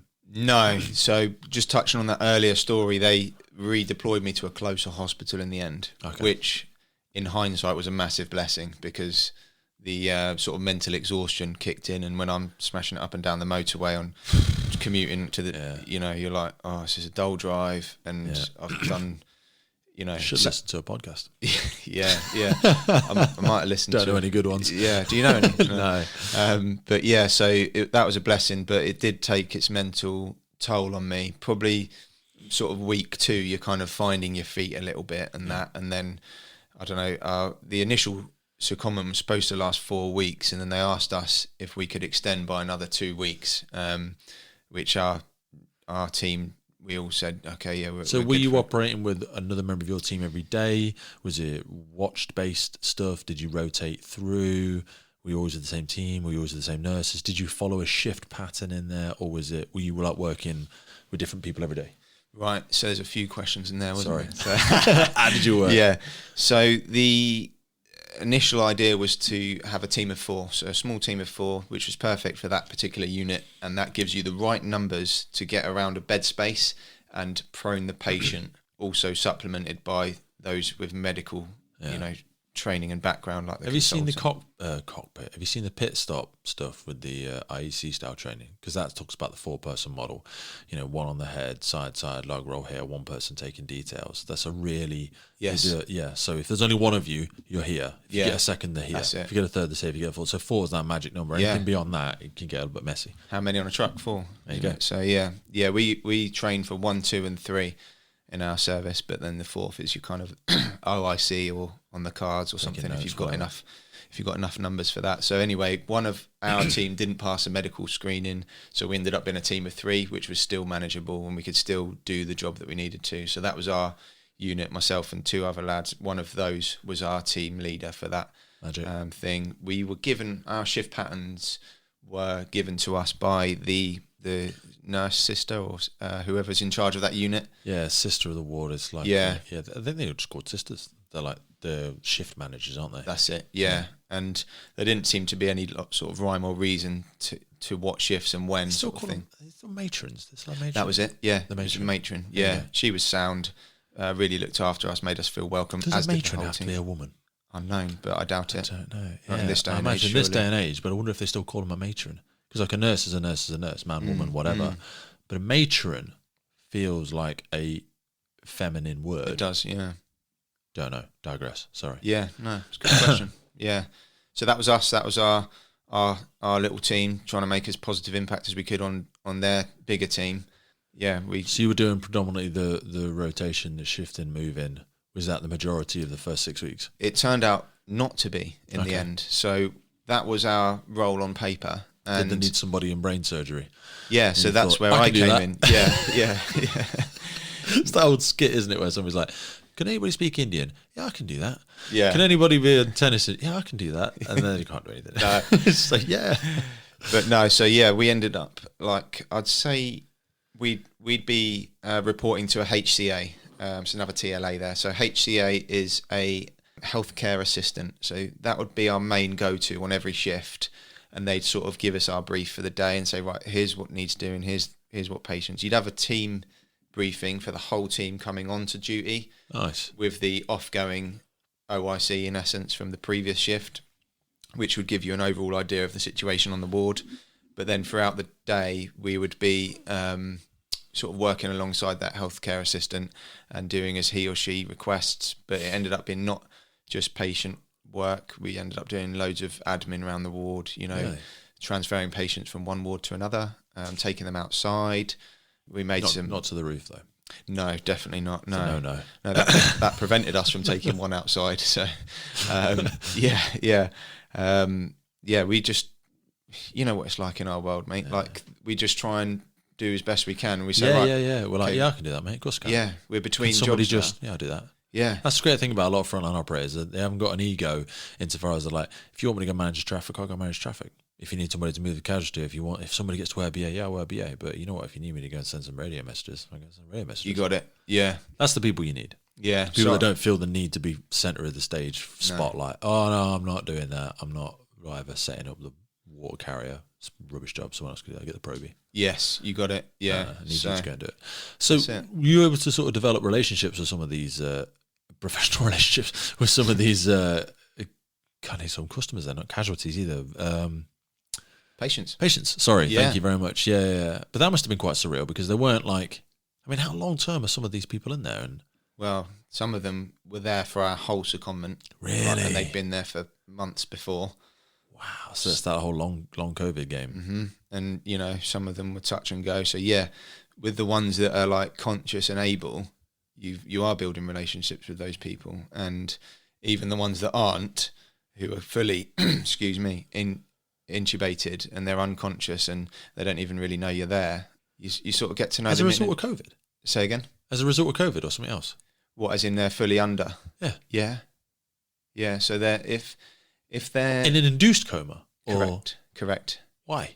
Because they're breathing. Oh, I'm answering your own question. Why? Sorry. Yeah. So the if they get to a certain stage, it becomes more beneficial for them to be under anaesthetic, and because it's such a stress for their body to try and support its own. I believe was that because the breathing had broken down so much? Yeah, so you're looking at like their oxygen saturation levels and things like that, and you're looking at some of the OBS machines next to the patient, and there's all bells and whistles going off and beeps and what have you. But you're looking at the SATs, and they're like, we'd be having a moment if it was on a roadside, and that was the SATs that we're reading on one of our casualties, and they're like SATs are at 80%.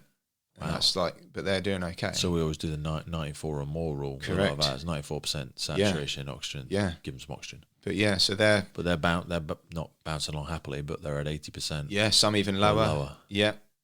And this, I guess, I mean, I'm no consultant yet, but nice.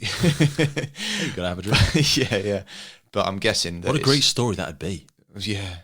There was a armed services turned firefighter did a bit of stint in here, and I went bang. I'm going to get my doctorate. There was a ex-police officer turned consultant. Doesn't make him a bad person though, just because he's in the police. They try. Everyone makes mistakes. It's okay. Police need heroes too. Don't they do. Yeah. It's an important thing. Sorry. So, induced coma, long COVID. Are they? Yeah, I guess that because obviously a lot of people died from it, but there would have been those people hanging on. Mm-hmm. So I always say to people, one of the last things to go is people's hearing. So you're trying to develop a relationship with somebody that's in a coma. You're still talking and still yeah. Like if you got the unconscious or nearly unconscious casualty on the roadside or wherever we might find them, it's always respectful to talk to them, let them know what you're doing. So and if that is the case, that it's the last thing to go, the last of the senses that's active whilst you're still semi-conscious. We're talking to the patients all the time, saying, I'm just going to move this arm so-and-so, or let me readjust your pillow, or might comb your hair, and and you're sort of just reassuring, and you can see it on their OBS, on their charts, like the heart rate, just keep them relaxed and stuff, and That's do the surreal. best you can for that patient. So when you're in there with them people, I mean, let's very brief. I know we didn't even write it down. Let's cover vaccinations for a second. I bet you were right up to the tippy top on everything you needed to have as soon as you needed to have it. Is everybody Yes. in there? Have they got the real good stuff, not the general stuff that we no, but they're triple jabbed or whatever. Yeah. Did you have to do anything extra to work in there? Like No. after taking another thing? No, at that time, I believe the requirement was. I'm just trying to think to when I had my jabs. I don't know. I think you had to have at least one of the jabs, or it be in process, maybe. So that was you. Had So to, when you're in there with the patients, how much wrapped and strapped up to the nines are you? Are you goggles and glasses and masks? oh yeah, so yeah, the all PPE. the time. Only when you're in COVID confirmed. So you've got these different zones, like we talked the red zone or the hot zone. So you'd get on, well, I may as well go through the PPE donning and doffing. You'd be out in the green zone, not like Matt Damon's green zone, like, No. That's different. So you'd be outside. Oh God, Weapons down, we're heading in. yeah.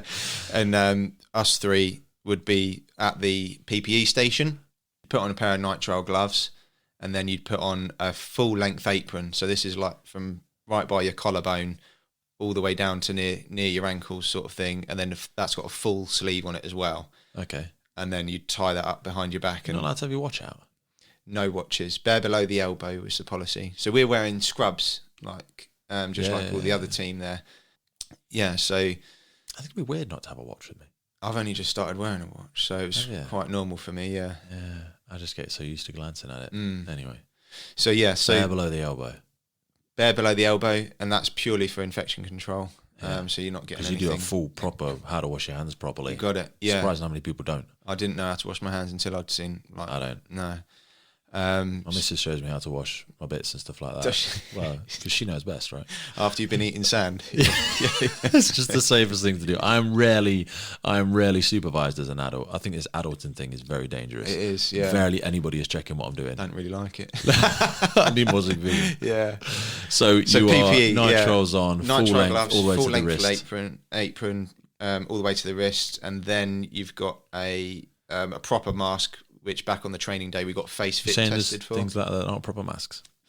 Controversial. Controversial, son. I think You had a proper FFP3, mask, yeah. whatever. I don't know. So I yeah, don't it's know. not real crimped around your nose and right underneath the chin there. And Did you ever get used to that? I hate not it wearing really, a mask. no. But Yeah, I don't feel it just was had like to. partially restricted breathing, like when you're wearing the proper ones. It's like Yeah. anyway. So that, and then Just you've wear got goggles? full face shield. Oh, the visor things. Yes. Yeah. I Yeah. wouldn't be able to recognise each other wearing all that stuff. Well, this is the next Just thing. say, So "Oi." then you got name badge. So on the They've sides, thought about it. that's it. You got it. You've got a permanent marker pen and a sticker, and then you're just slapping that on the front of your Every day? thing every time you change. Not every day. Every time you change. Yeah, and this is multiple times throughout the day. So fresh sticker each time, because all of that is going in the bin in a second. Freaking hell. So yeah, so I'll get one of the others, because I can't write. I get one of them to do my name badge. I bet you would stick it on yourself and they'd be like, Upside I down. can't. Sierra. I don't know Yeah, how yeah. it goes. So no, so yeah, when you can't do up your apron behind your back or whatever, you're helping each other out, and you're getting all geared up together in there. And prior to that, How long does that obviously, by the end, we'd nailed it, and we'd sort of done in a couple of minutes, and you're ready to rock and roll. Yeah. But yeah, and before that, obviously, you've got your brief, right, guys? Here's what we need you to do. Go and get donned up, and in you go, and then you walk into Just the to hot change zone. from each patient to patient. Absolutely. Oh my So, God. yeah, otherwise you're cross-contaminating. I know. But So you've you've got gone double in, you've gloves. switched round James, and then you've got to take it all off, permanent marker again, and then go in the next room to switch round. So, well, you've got Dave. an interim layer, if I remember correctly. Testing my knowledge now, Pete, it was about a year ago. So, when you get bedside, you're then putting another apron on over the top of the first one. This is like a partial How apron. warm is that stuff? It's toasty, mate. Is it? Yeah, it's like just imagine just dressing yourself up in bin bags, Yeah. and just doing your work in a load of bin bags. You got a bit of breathability on your back where Yeah, a there's little bit there. yeah. So then So were you put- just down to like nothing underneath, or were you like just in your pants? I did or ask. like- They said no, you can't do that. So Yeah, no, it's you a were bit just appropriate. we were just But you would be wearing. sweating like crazy there. Yeah, it was Especially with all warm. the cross contamination. You can't take a water bottle through. No. You're just going in as you are. Just drink stations everywhere. Because I'm like proper. We'll pause in a minute 'cause I need to go and get some more water. But that'd be a killer for me. But you're not in there for overly long, so you're probably not in there under all that PPE for more than an hour. So then you're getting out again. You're getting some semi-fresh air. But yeah, you're putting a small apron on and another pair of gloves between each patient. I can't remember exactly between COVID confirmed patients. It might have been a full change if I remember right. But then on your exit, it's a lot of. As I said, obviously you're testing every day as well. Yeah, we're testing. Were they doing lateral flows or the whatever's? Yeah, I think we did a lateral flow test at the start and end of every set of shifts, if I remember correctly. Keep sticking up your nose. So, yeah, So kept on top of those. I was almost. I mean, home life looked different for me because I'm like, right, well, I'm going into this unit and I am. Were you worried about? Yeah, absolutely. Pinging your missus all the time. Yeah. Like her catching anything and not being able to go work or whatever. And this was part of the discussion before I committed to role. Yeah. Like I've said, she's backed me through and through for all different projects and years and blah, blah, blah. But yeah, so we actually went for separate bedrooms for the first bit of it. I remember when she started messaging me, yeah. Did she? And she said, I'm in the spare room. Now, yeah. Mate. We're halfway there to the plan, Pete. Come on round. Yeah. That must have sucked. Yeah, I remember my brother-in-law, when he got pinged, he went to stay at a friend's house or something because they've got kids. And I was like, wow. Just, again, the things you don't think. That's it. It's a massive effect on everybody. So you guys are separate bedrooms? Yeah, for a bit. I think I remember right. And then human nature took its course, and you thought, "This sucks." Yeah.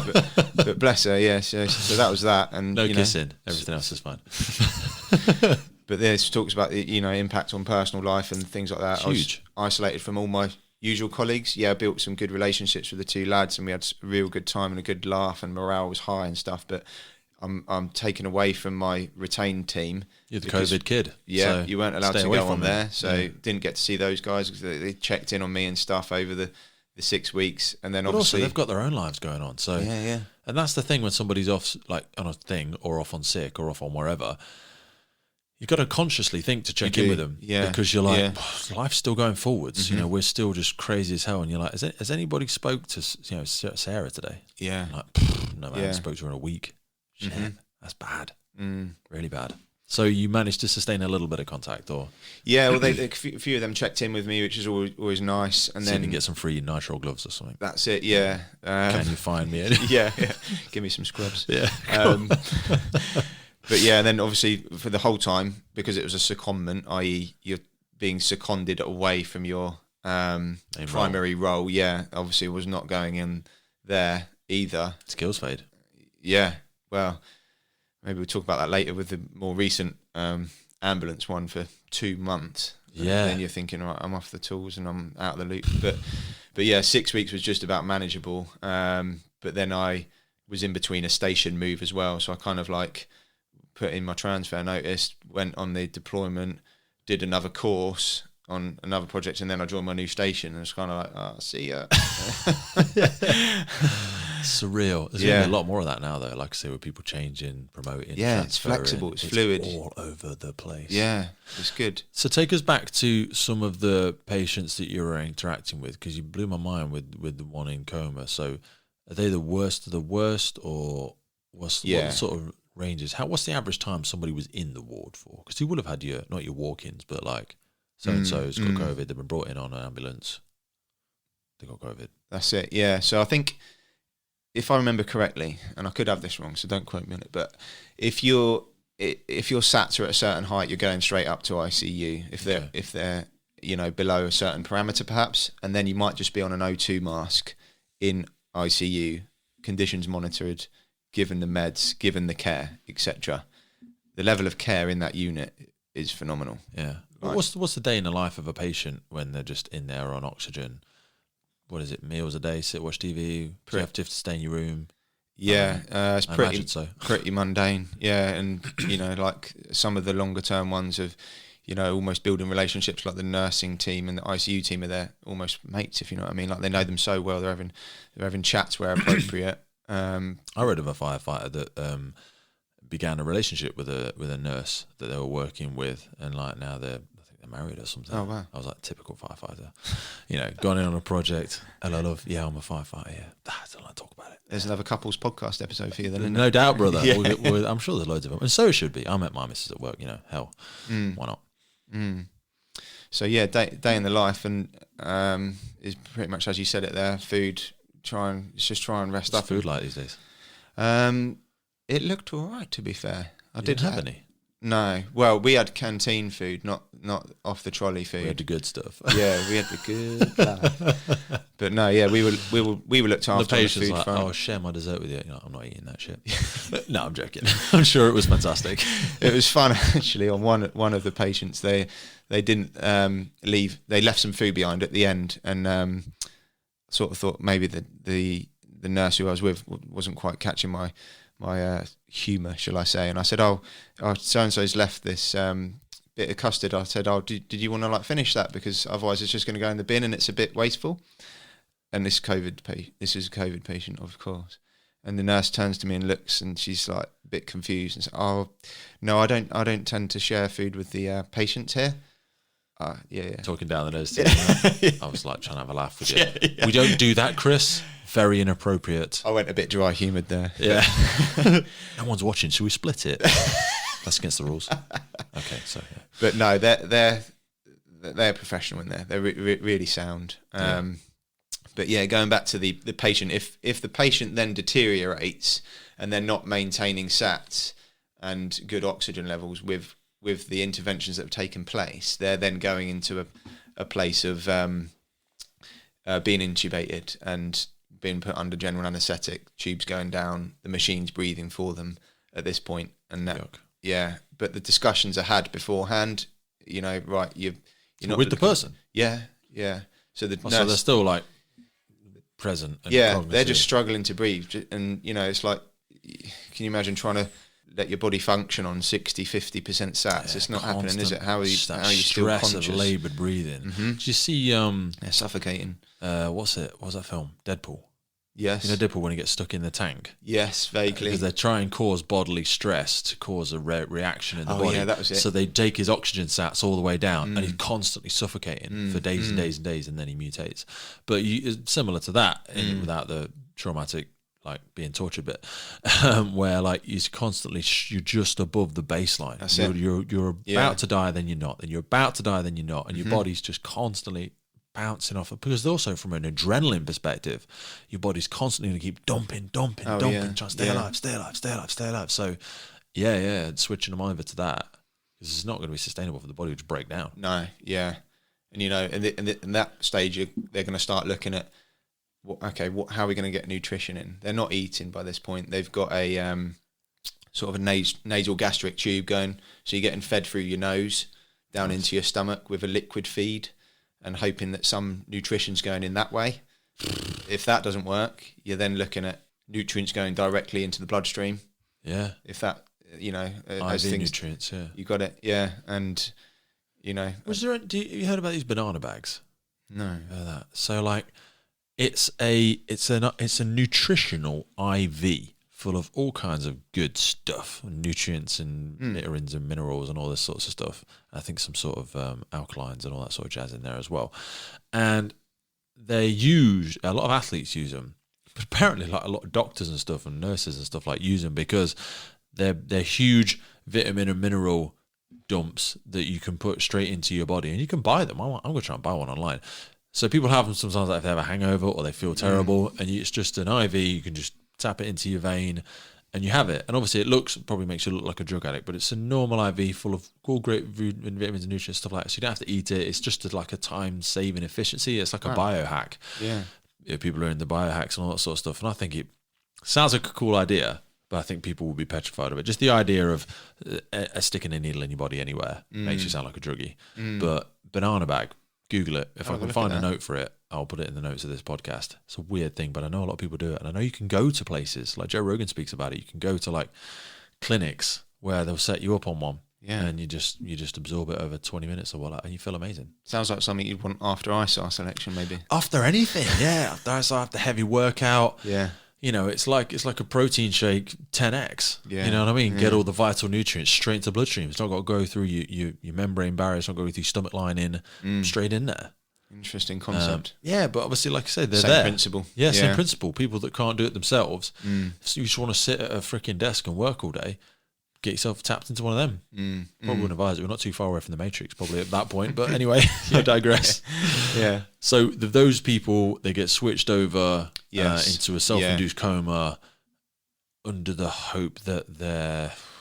Well, what are they taking to stop COVID? Antibiotics of some form? Or they just get the COVID jab and try and recover? This is well beyond my realms of medical knowledge now, but I remember them talking about a particular window, 5 to 8 day window after they're sort of committed into hospital, is kind of telltale of where it might go for them, be it non-survivable or survivable, essentially. I can't remember exactly what the indicators were, but like I remember one nurse talking to me about one of her patients who was not doing so well just on the O2 therapy mask. Like these patients are on 100% O2 and their body's showing like we said earlier, 60% or whatever, and you're like, that's not working. Ain't working. And their lungs are so clogged up with this virus, this mucus, and it's essentially So just drowning do they cough in it. it up?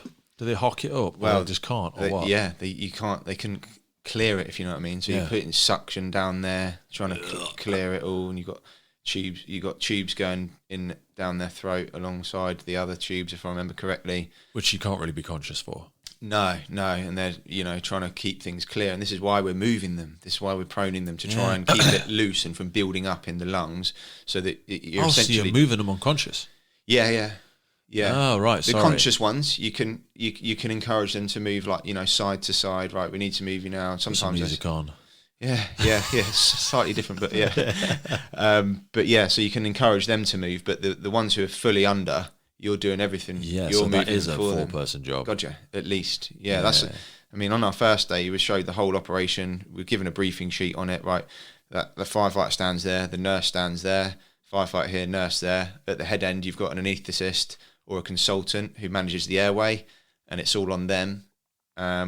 Overseeing it all is a nurse or someone of rank or qualification who's going through a briefing sheet. Yeah. And you've got a checklist, and the consultant, you're going, okay, that's done. And you're like, okay, well, this is quite similar to some things we might do in our work. And they're not going to remember all of these strict procedures to make the best possible outcome for that patient. So, let's just prompt sheet. Refer to the prompt sheet. Absolutely, prompt sheet every time. Yeah, get rid of your pride and just say prompt sheet. That's it. Prompt sheet out. And it worked, and eventually, at first, like it took them a bit of time to build up some confidence in us. Understandably, I mean, we're in their house now, and we're going in there, and like we're here to help, but you're the professionals.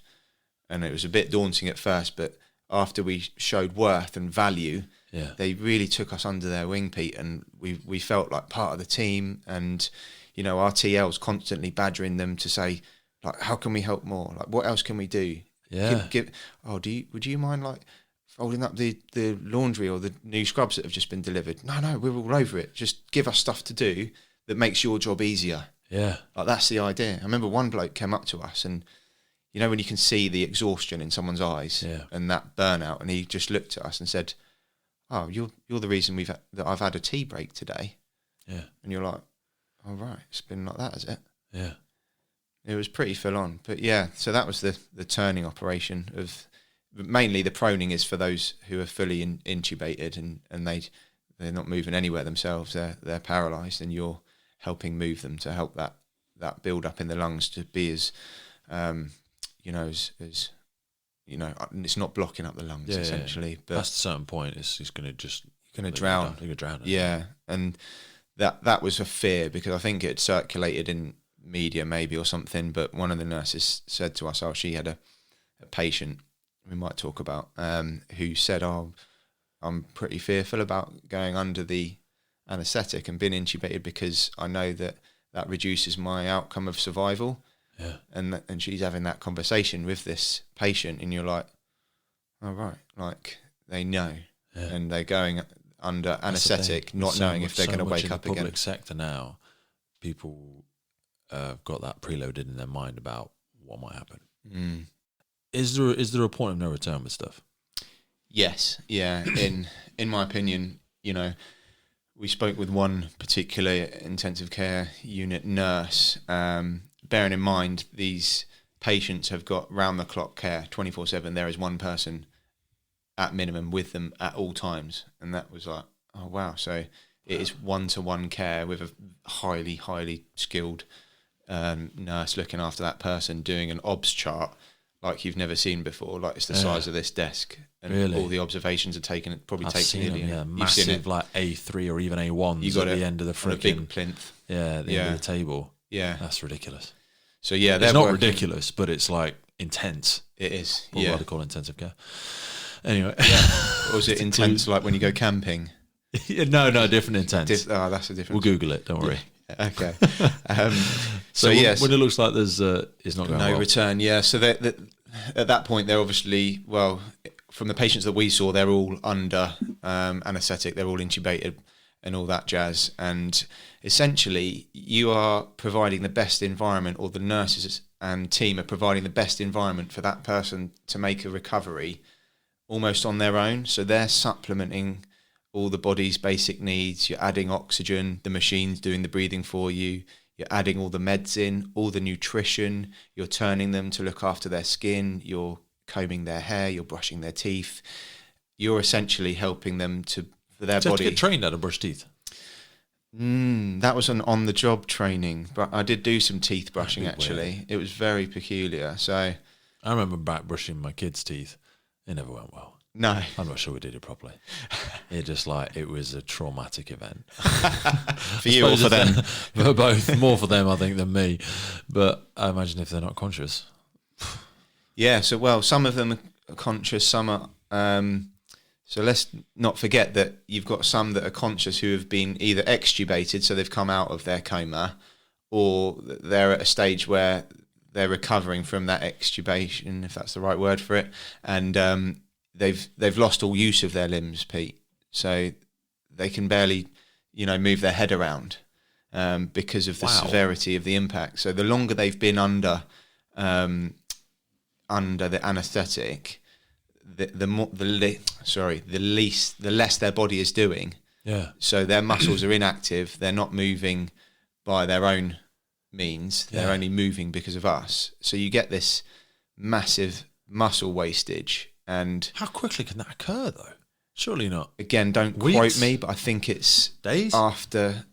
Maybe it's after 10 to 14 days, approximately. Could have that wrong, but I remember the nurses telling us about a time where they'd like them to be extubated so that they don't go down that route, because then you're looking at potentially many months or years of physical recovery. Yeah. I mean, as we're moving some of these patients, you're sort of like looking underneath their arm. Yeah, sores and stuff. Well, there shouldn't be any sores, but it's more the muscle that's gone. Yeah. But the skin remains. So you helping them to lift their knees up, because they can't even lift their own knee up when they're lying in their bed there. And there's just this like a big piece of skin sagging down, bless them, underneath, where the muscle has all, I guess, catabolized itself. And it's you don't use it, you lose it, and it's not being used, so it's gone. Wow. So they're sort of sat there in the bed. You're having to feed them. Let's remember that this is some of the more severe cases, of course, and you're feeding them, doing all their basic needs, and they can just about nod or blink their eyes. And this is where all the other elements of the team come in, and you've got the physiotherapists and the talking people, because at this point you've lost your ability to talk now, because your voice cords haven't been exercised for X amount of time. So you're retraining an adult how to speak again. That is just weird and surreal. Very. And you've got there's a cycling machine. So this big cycling machine would come across, and you'd take a few of you to move it and wheel it across the bed. You'd help the patient lift their legs into the pedals, and there'd be pads to go behind the knees. And then you would assist them with turning, and they can barely turn the pedals on this machine. But then you start looking at the rehab work, and it's not like you've just survived COVID. You've had a close call with death, but then you're under this program for however many weeks. Some of them were told, or I remember one of them being told, you might be on ventilation for life.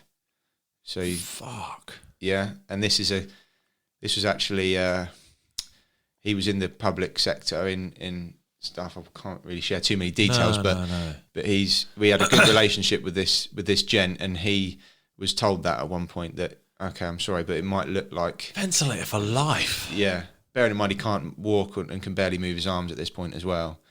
I don't know if that was the outcome in the end. But tell you what, if you try, when you have people like that and you have someone trying to tell them COVID ain't real, Jesus. Well, we could open up a can of worms there. No, I'm not going to go there. Yeah.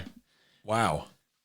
That must have just been ridiculous. So you mentioned, I remember when we had a discussion before, we made notes about it, and I'm going to forget it all anyway, but you said about the butterfly effect. Yeah, it was the butterfly sign. So I noticed on the side of one of the nurse's desks just a laminated piece of paper with a butterfly on it. And I sort of didn't take any notice of it at the time. I was like, maybe like someone's little and sent them a butterfly, a piece of artwork or something like that. And again, being a bit naive to it, not in their world. We're in their world now. I just didn't take any notice of it. Then later on, I saw the same sign moved and put up outward facing in the patient's bedroom. And they're in their own cubicle off the side of the main ward there. And I was like, sorry, didn't mean to pry or anything, but how come the butterfly sign's now in their room? And this is a patient who I'd been chatting to and learned about his history in one of our emergency services and stuff like that, and built up a bit of rapport with this gent. Really kind. Actually helped that same person with a catheter insertion as well. Nice. So we'll come back to the butterfly, but I was walking past his room when he was first early admitted, and one of the nurses just sort of stuck his head out and said, excuse me, can you help me? And I'm like, yeah, what do you want? He's like, I'm doing a catheter insertion, I need some help. I'm like, I am a firefighter, you are aware of that, yeah? He's like, yeah, don't worry, we'll be fine. I just need extra pair of hands. No. All right. This is the nurse. Stick it in myself. Yeah. So bless this gent, and I'm chatting away to him, just sort of giving a bit of moral support. So he's obviously conscious. Yeah. The nurse is trying to. You got it. Put the catheter in. There's blood coming out and everything, and he's saying, can you hold the bowl whilst there's blood coming straight out of the tube that's in his penis down into the bowl, and the guy's sort of wincing in pain. God! Holding this bowl that's filling up with blood, and then trying to maintain a conversation with this gent who's in a lot of pain, but he's so brave. Why do you have to put because they can't wee by themselves.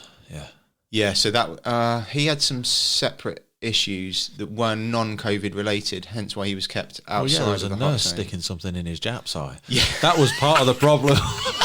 I've got some issues I'd like to discuss. Yeah, you're sticking a plastic tube down my willy. You got it. It was wide as well. Blimey. The tube or the phallus? Oh, and the tube. Yeah. No, but yeah. So anyway, I built a bit of rapport with him in what was a bit. Did they lube it? Yeah, God, yeah. You got KY jelly going everywhere. Yeah. Just squirting across the room as you come in. That's it, mate. KY stat. So I was standing there thinking, Jesus, 4 with weeks. all due respect, was it a male nurse? Yeah. Okay. I was going to say, because might be easier for a guy to have a go than a woman. He knows the kit, doesn't he? He knows the kit. You got it. How far does it have to go in? It was concerning how far it went to go. That disappeared. I could be wrong on this, but I think it went all the way to the bladder. And don't quote me on that. Again, I'm not a medical. Right, we're not recording. We're not. But it's making me wince at the thought of it. It's just as obvious as that. You just slowly push it up the middle. Yeah, it wasn't an easy task for this nurse, and it wasn't straightforward. It was resistant as such. Once it starts bleeding, though, should you not stop? That was part of the problem why he was inserting it. They were trying to drain off the blood, I believe, from the bladder, perhaps something along those lines. Oh God! So yeah, it was a strange situation. I'm just merrily walking past down the ward corridor, and to be the next minute, I'm sort of observing something go down someone's penis, and then blood coming out the end, and I'm chatting to the bloke who's having flashbacks, like being on station. yeah.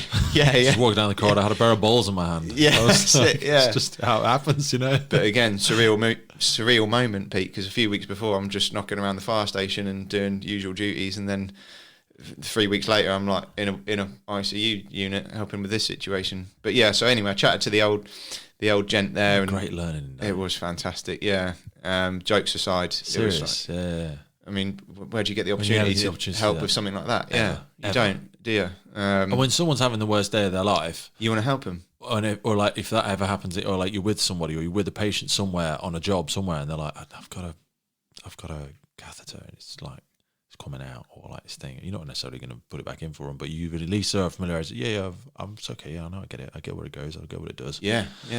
Huge. Yeah. Huge. It was gold. So yeah, I built obviously after. Take us back to the butterfly. Yeah, so it was the same gent. So then I went, and a few days later, Did the butterfly cheer him up or not? Just he didn't know it was there. Did he not? 'Cause it's outward facing, but it comes a bit sad actually. This one, because I sort of said, "Oh, how come the butterfly's in his window now?" And the nurse is like, "Oh, that's our palliative sign for end of life care." I'm like, "Wait, you mean like that goes in the window so people know that he's not going to survive this?" And she's like, "Yeah, that's what it is. So he's now on end of life care." I'm like, "Oh, right." And then a couple of days before that, I'm just chatting away to him, thinking, "Oh, hopefully he sorts this thing out." And it was non-COVID related, but I was shocked because it's right there in front of you, and it's sort of another perspective check. What palliative end of life care is that in the do not resuscitate realm? Along the similar lines, I'd imagine he was a DNR, but they just decide he's not going to survive. He's not going to survive. Yeah, and his life based on what? He's just deteriorating. Yeah, his condition, whatever illness tried lots of stuff. He's not seemed to be responding. Correct. It was not COVID in this scenario. It was something else, and I was just like, "Oh, that's really, really gutting." And then I actually spoke to the consultant who delivered that news to him. I said, "Oh, I hope you don't mind. Like, how did that conversation go? Like that you've just had with that gentleman?" Because I've been sort of with him for the last couple of days doing a couple of bits and bobs, and he was like, "Oh yeah, like we don't have any training for that." As I asked, "Do you have training for that?" He said, "Well, we have a little bit of training, but most of it's on the job learning, and it's never an easy discussion to have." And the condition that the particular patient had was over a long course of time, and it sounded like perhaps he'd been missed by other professionals early along the journey, maybe. Yeah. Again, personal opinion, but we'll never know. It was tough. It was really tough. And then the family of that same guy turned up in the hospital. You have kids? Yeah. Oh, so his one of his children was there, and we were speaking to her, and just after she received that news, we happened to be close by, and the nurses were busy doing things as they always are in there, and I sort of there's no one there for her to speak to, because it was all on lockdown, and you can't visit your family, but they'd given her permission because of the nature of the situation, and she's there. Because you could only send one person at a time or something. You got it, yeah. And this is a kid, a daughter, going to see. And that's it, yeah. And Did we're he die? there, and yeah, he died. You're like, and at the time he hadn't, but she's just been given that news, travelled a distance to come and see him, and I'm there. I'm like trying to sort of support as best I can with the mental health knowledge that I have, and just be a bit of a shoulder essentially. Just try and be a bit of a mate, yeah. Try and bring that bit of that was tough. And if that person's a service style, either emergency or armed forces or whatever they are. Okay, so how often would you see this butterfly knocking about? Because we hear there's a lot of people died. Yeah, we saw it a few times. Other ones were unknown, and we sort of had conversations about, okay, well, this person is not going to make it, but we don't know when. But then you wouldn't know any different if you went up to them and chatted to them. So I'm chatting to this one patient and learning a bit about her and her family, and how one of her relations wanted to become a firefighter, and what's the best tips, and he's worried about his fitness, and so I'm telling her all about this and that and stuff like that. But that patient had come in with a massive bleed on the brain a few days before, and he almost like unresponsive. Was it a brain bleed or something to do with it was either brain or heart? And they're like, yeah, they're not going to survive tomorrow. And then a couple of days later, they've made a miraculous turn for the better, and you're like, oh wow. But then there was so much other stuff going on that they were like, yes, move on. They're not going to make it. Yeah, but you're chatting to them, and they're sat up in bed, just knowing that in a couple of weeks their condition's going to mean that they're not with us anymore. There's a strange thing about empathy exhaustion, and also like, you know, how much cognitive load you can take, and how much. And you know, we had a gentleman from 87%. I'm afraid it might be the wrong name. It's a 72. I don't remember. Apologise. From and talking about mental health and stuff in the emergency services, and that sort of burnout, empathy exhaustion, where working in an environment like that must be very difficult to be able to change gears from being very pragmatic, very practical, very logical. Where's finite resources? Where can we place these best? This person doesn't look like they're going to make it. Okay, we need to prioritize our care for this other place. And then being able to transition into home life and have your partner, whatever, your husband going, oh yeah, I've had a crap day at the woodyard today. You know, so-and-so is being a dick and he moved my sandwiches. And you'd be like, yeah, okay. Yeah. It's like, well, you know, it actually really annoyed me. And I sort of, you know, we nearly had a bit of a bust up in the car park. You're like, right, whatever, okay. Yeah. I've just freaking told someone they're going to die. Yeah. But that could be so hard, living in two different mindsets like that. Did you ever see any of that? Did anybody ever speak to you about it? Did you feel any of that trying to communicate with your partner? Because she's not in the emergency service. She's not, no. But so how much of this would you communicate to her? How much do you feel was appropriate? How much was even worth trying to explain? Because you also got to take your mind back through it every time. Sometimes it helps to discuss it, but sometimes it's absolutely. Like, sometimes you're like, it's shit, but I spoke to somebody about it today. I don't really want to talk about it again. Yeah. We'd have conversations about what had been going on in the day, and if it had been a tough one, I explained some of the dynamics of the patients that we were working with and how you'd build relationships. I told her about the gent with the catheter and the butterfly and things like that, and you know how it was a bit hard hitting, and she just gave me the space for it. And that is important as well when you're doing jobs or you go to incidents or you're in a role that is potentially continually exhausting mentally as well as physically. You have to have that decompression, whether that's through conversation, through going out for a walk, talking to your pals. You actually made a bunch of notes with some of it, didn't you? You made some audio notes. Yes, yeah, absolutely. Are any of them particularly relevant to what we're discussing now? Yeah, all of them. So let's have a look. We can have a little play with those. And take time, have a fiddle. What else? I was going to say the purpose of the audio notes was to debrief myself and to decompress at the end of the day. So it's kind of a journal essentially, but an easy one. So I'd go to my car at the end of the shift, eat some food, think about the day a little bit, and then record it as a voice note to sort of process everything. It was the first time I'd done something like that, and it worked really well because I was able to then revisit them later on and reflect what the time was like. I think that's fantastic, mate. I've done it before.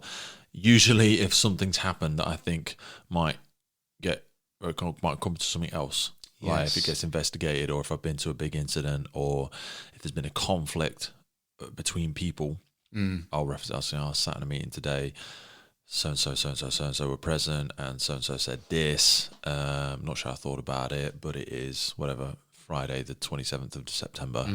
And that's it. You know, or I'll say, went to an incident, like when you encourage people to take notes immediately after contemporaneous notes immediately after an incident or a debrief, something like that. Audio form's the best for me. Just bang, press record, and just go, went to the job, saw this, and just try and as much detail as you can still fathom in your mind, because you'll lose it so fast. You do. I went in, I stood at the corner of the building, the front window was already smashed in. I turned to my right, told PA one to do this, to do that, set the blah, blah, blah, blah, blah, blah. So useful to just mind dump that down. It is, yeah. Out of so your it's head. the first time you've done it? Yeah, it was, and it seems to have worked very well. More recently I've done the ambulance secondment, and I started doing the same for that, but then the exhaustion levels were a whole nother level. So by the time the end of shift, I just wanted to get in the car and go home. So instead, I changed to writing notes throughout the shift when I could, in very shorthand on my phone. So I've got a log, essentially, and I can now cast my mind back and be prompted by that, and then remember each job individually. 100%. So, yeah. Let's have a listen. So this capture is from day 2, and I'm talking here about everyone's actions outside of the hospital and how it is having a knock-on effect that might not be visible so much to the public so eye. these were recordings from like sat in your car or something? Correct, yeah. So this just is on your phone. Yeah, just a debrief, end of the day, record how the day went, etc. So I will say as well, because I've heard a few of these before for Chris's benefit, these were obviously recorded at a time when Chris was in the throes of it. His views about things may have changed since then, but obviously people will hear these in respect of all the news and everything that was going on at the time. So Chris reserves the right that this is not currently his opinion, but rock on. Spot on. Yeah, so here I'm talking about the outside actions and the transmissions over that Christmas period and how some patients had known where they'd got the virus from and later then passed away from it. Seasoned veterans on the team who have suffered from the mental stress of everything. You could see their faces, or one of them I remember looking at thinking that I saw fear in her should there be another wave of this pandemic. It just made me think about everyone's actions outside and how they just don't see the other side of these effects. Someone also shared with us that some of their patients could identify when they caught the virus, particularly over the Christmas period, who they saw when they would have caught it, and some of those people then went on to die. So they knew the chain, they knew what they were doing, and they still carried on, and there were multiple deaths as the result of that. And just hearing that firsthand from people who've spoken to people with the virus was incredibly eye-opening on the picture of the situation, which is what I thought would happen. Everyone would see each other at Christmas time, they would spread the virus, and then a few weeks later that would rear its ugly head and people would start getting admitted into ICUs. Seems to be the trend that 5 to 8 days after being admitted into hospital with perhaps hypoxia or just difficulty breathing, that 7 to 8 days later you're then intubated and put onto the intensive care ward because of that situation. But yeah, it's been a good day off tomorrow, very looking forward to that. Feet ache, tired, ready for a little bit of a break before we hit it again on Thursday. So Chris, you were just saying there how listening, you know what I feel like when I'm listening to myself on the freaking podcast, but you will listen to yourself back and like, oh God, I'm so tired. I sound so slow. I sound like a freaking moron, I sound really slow. It's weird. Thinking back to that now, what's your reflections on it? Well, firstly, if you want to send your listeners to sleep, that section will work. No, but dude, you perfectly. were like dog tired. Yeah. You were hanging out your ass on some of this stuff. Well, yeah, I think jokes aside, I was just looking back on it now thinking the fatigue after just being thrust into a new environment and learning new things, being in a new place, wearing different uniform, doing things I'm not used to. It's just physically and mentally exhausting, and I think that's what you can hear on my voice at the end of the day. You mentioned an important thing in there about this whole track and trace. Now, from apps to GPSs to government wanting you to do this, that, and that, for all the best of intentions and all that, I'm sure. Was much said about that? Because you said that some people would be able to say that they think they knew where they got stuff, and yeah. So that's a bit like what I spoke about on that voice note. Essentially, that was one of the COVID transmission stories where a couple, I think, if I remember correctly, had seen their family over the Christmas window, despite the advice at the time on the risks at the time. Yeah. And they were vulnerable, or perhaps later found out that they were vulnerable. One of them caught the virus and was speaking to the ICU teams about they knew exactly where it had come from because they hadn't seen anyone else. Like they'd only had contact with these people on that one day over Christmas, and then both of them, was it both or at least one of them passed away? Wow. And you're like, oh right. Again, guilt trip, crazy. Yeah. And then you wonder why the people that are working directly with the victims or patients in this role are very passionate about, particularly at the time, not spending time around people to protect those who are vulnerable, and that can have a massive breakdown, because this was going on for it's still going on now, but this was going on for 2 years. For members of the emergency services, members of the NHS, hospitals and stuff like that, to have distanced themselves from their loved ones, from their friends, from their other colleagues outside of the services, whatever, 2 years. It's long. You can get quite lonely doing that. I know you see a team at work, but you just lose all the other relationships with everybody in your life. Yeah, absolutely. And once they're gone, for most people, they're gone. It's like getting momentum on a ball, to re-energize those relationships. Go, hey, come on, let's go out for lunch, and people are like, yes, maybe not. Maybe they've just got new friends, and sometimes you just can't get it back. Yeah, it's challenging. What about the track and trace stuff inside you? So you spoke about how much you guys and girls are focused on protecting each other. Did anybody on the wards catch it?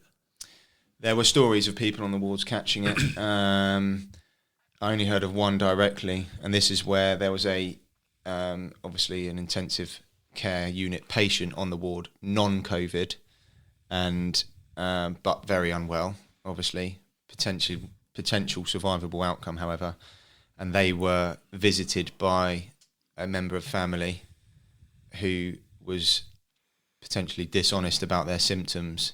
Wow. And ended up transmitting the virus to that patient, who then passed away from COVID, and the virus was also passed to potentially that nurse working with that patient as well.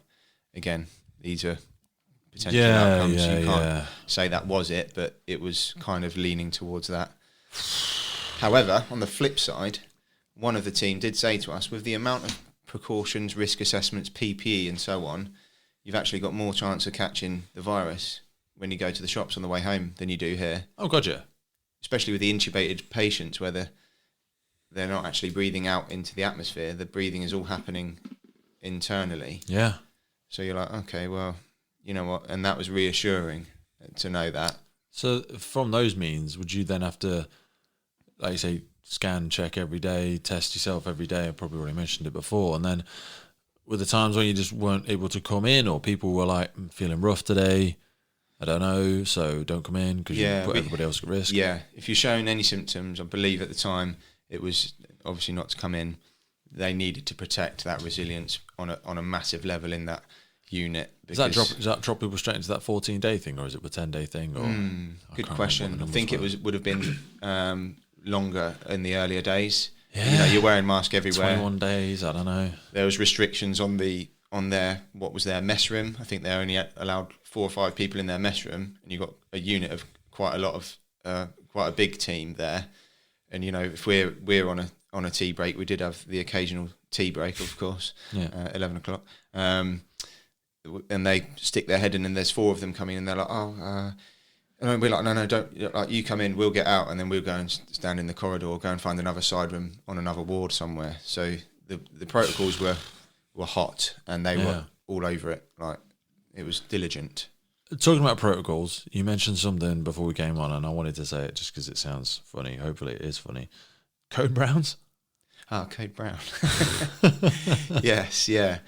So Code Brown is as what it says on the tin, really, Pete. So Code Brown meaning feces, excrement, whatever your flavour is. Yeah, whatever your favourite flavour of the day is.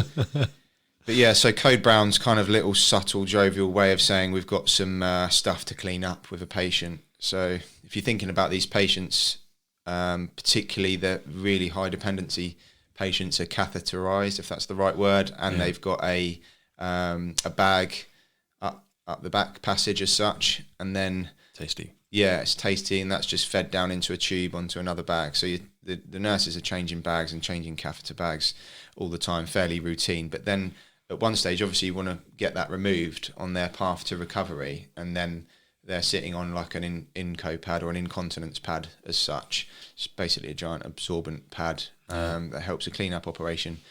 Because of the diet they're on and the nutrition they're having to take in. Liquids. Yep, you got it. So Code Brown is like messy, and there's clean-up. But you got to think about it, okay, outside of that it's a bit of a rubbish situation as such, both for them and for the people that got to clean it up. It is business as usual. You got to get the job done, get stuck in. Parents, resilience. You ever had a kid in the back of the car and you can smell it and it's all up their back and you're like, fuck is this coming from? What is this? What have you done? It's all like a jar of something smeared on yourself. How's it on your face? What are you doing? How's it on my face? How's it on my ear? Jesus, what is this? Sounds like you're speaking from memories. Oh, man. Yeah, it's like, today's a daddy day. Great.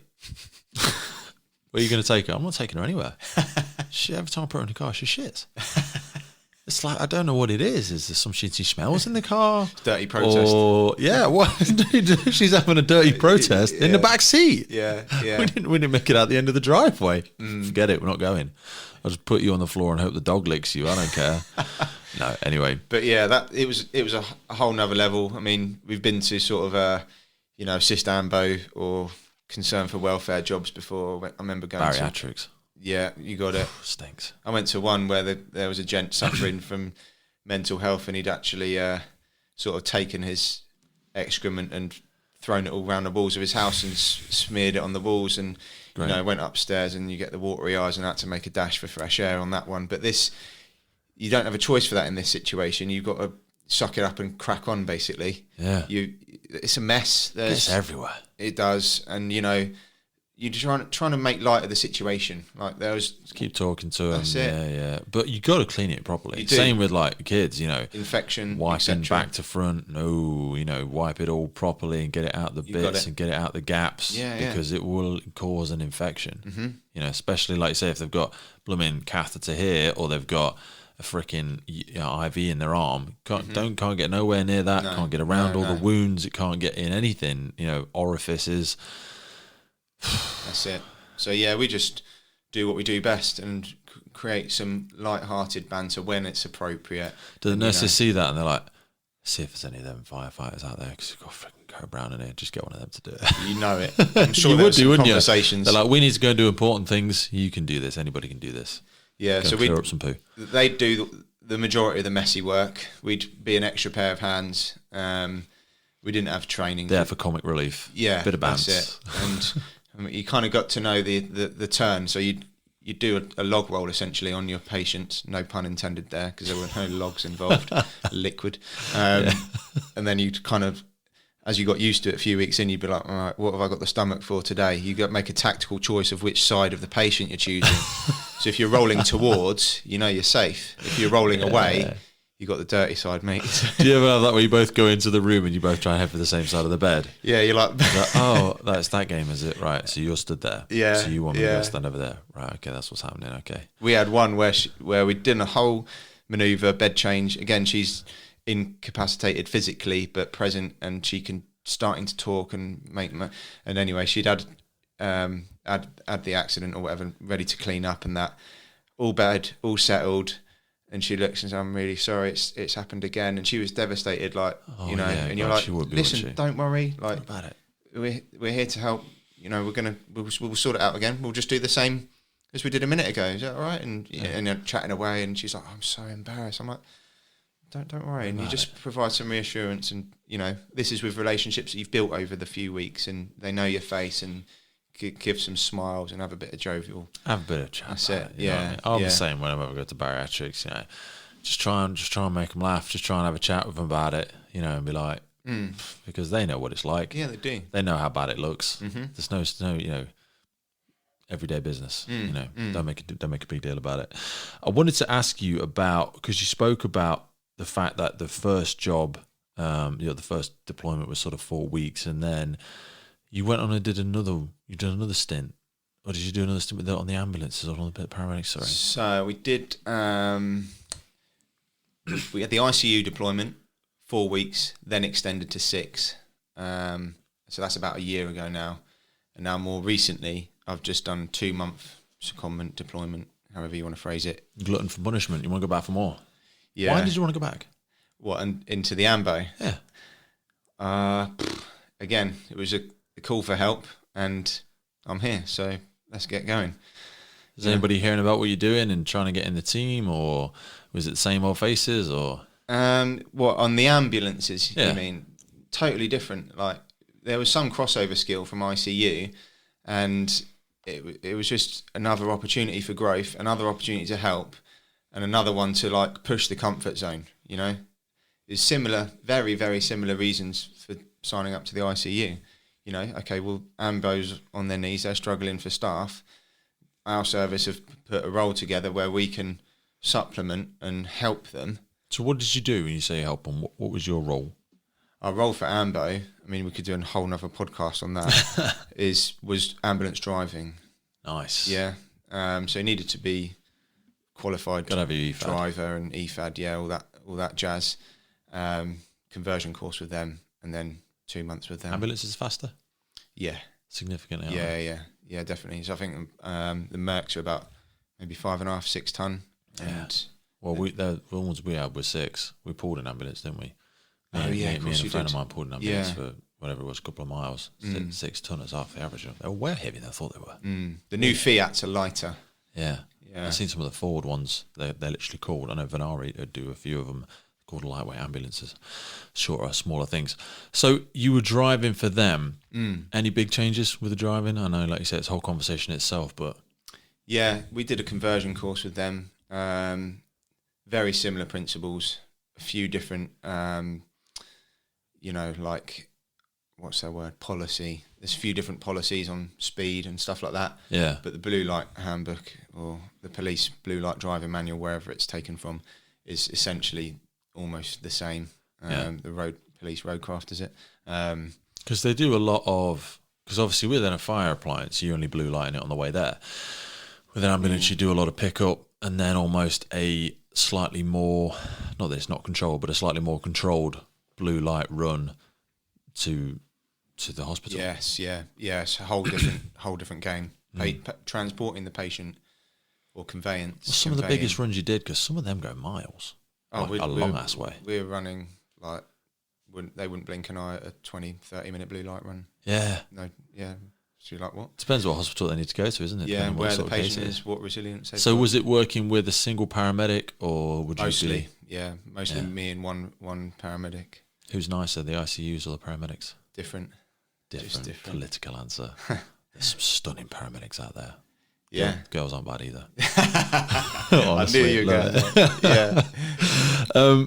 So, you know, when you were in the actual ICU stuff, you spoke earlier about having to, most of the roles were relatively mundane, but you got a chance to like look in on a few things. And will any of these COVID stuff go through any surgeries or anything like that? Because a lot of the stuff, you say that build up of stuff on the lungs and then the minor stuff like inserting the catheter the nasty way.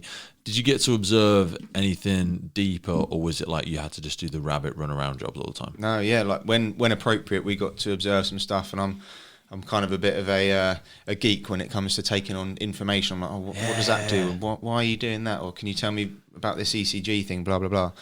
But yeah, so I know some of my colleagues in the other hospitals got to observe some really major surgeries in between what they were doing. Like I think one of them got to view something in theatre, which would have been quite an experience. Wow. We did sow the seed for that if there was an opportunity, please could we Stand in the back of the room, not be in the way. Yeah. We didn't get to go in theatre, but we watched some local surgeries like a peripherally inserted catheter, which is where they go into either the vein or the artery, if I remember correctly. And I bet it's the vein. Probably, yeah. Well, vein are surface level, aren't they? Arteries are lower down. Yes, you Arteries got it. go away. Yeah. Veins go towards. Yeah, so No. veins return. Veins return. Veins return. Arteries go Yeah, away. you have Yeah. arterial bleeds, which is under pressure. Correct, yeah. Coming away from them. So they were They inserting... sound like firefighters. CC. That's it, We're yeah. not sure. One, first aid at work. So your peripheral veins are on your surface, aren't they? The colder ones, they go back Mm-hmm. towards it. That's why it cools it down. And then all your arterial Yes. lower blade ones, right? So I think if I remember correctly, they were inserting this catheter to feed the patient nutrition directly into the bloodstream. Okay. So again, you're looking at the deterioration of the patient and their stomach is now starting to say, sorry, no, we've got other stuff to do here. We're not digesting anymore. Well, it takes a lot of blood flow to digest food, doesn't it? About 10% you lose to the stomach on a meal eat, I think. That's why, when you get shocked, people say I'm shit scared. That's where the term comes from. Because if you spook an animal, it'll either vomit or it'll poo. Yeah. Because it needs all of its blood to go to all of its peripherals. It needs to height its sensitivity. It dumps a lot of adrenaline in there. So it's like, whatever's going on in digestion, just hit the emergency stop. Yeah. So it either vomits it up or poos it out. Yeah. So it can run, fight, freeze, whatever it's going to do. Yeah, exactly that. So yeah, this chap had the stomach had stopped doing its thing, and they were going for IV nutrition. And another one we got to watch was a lung endoscopy.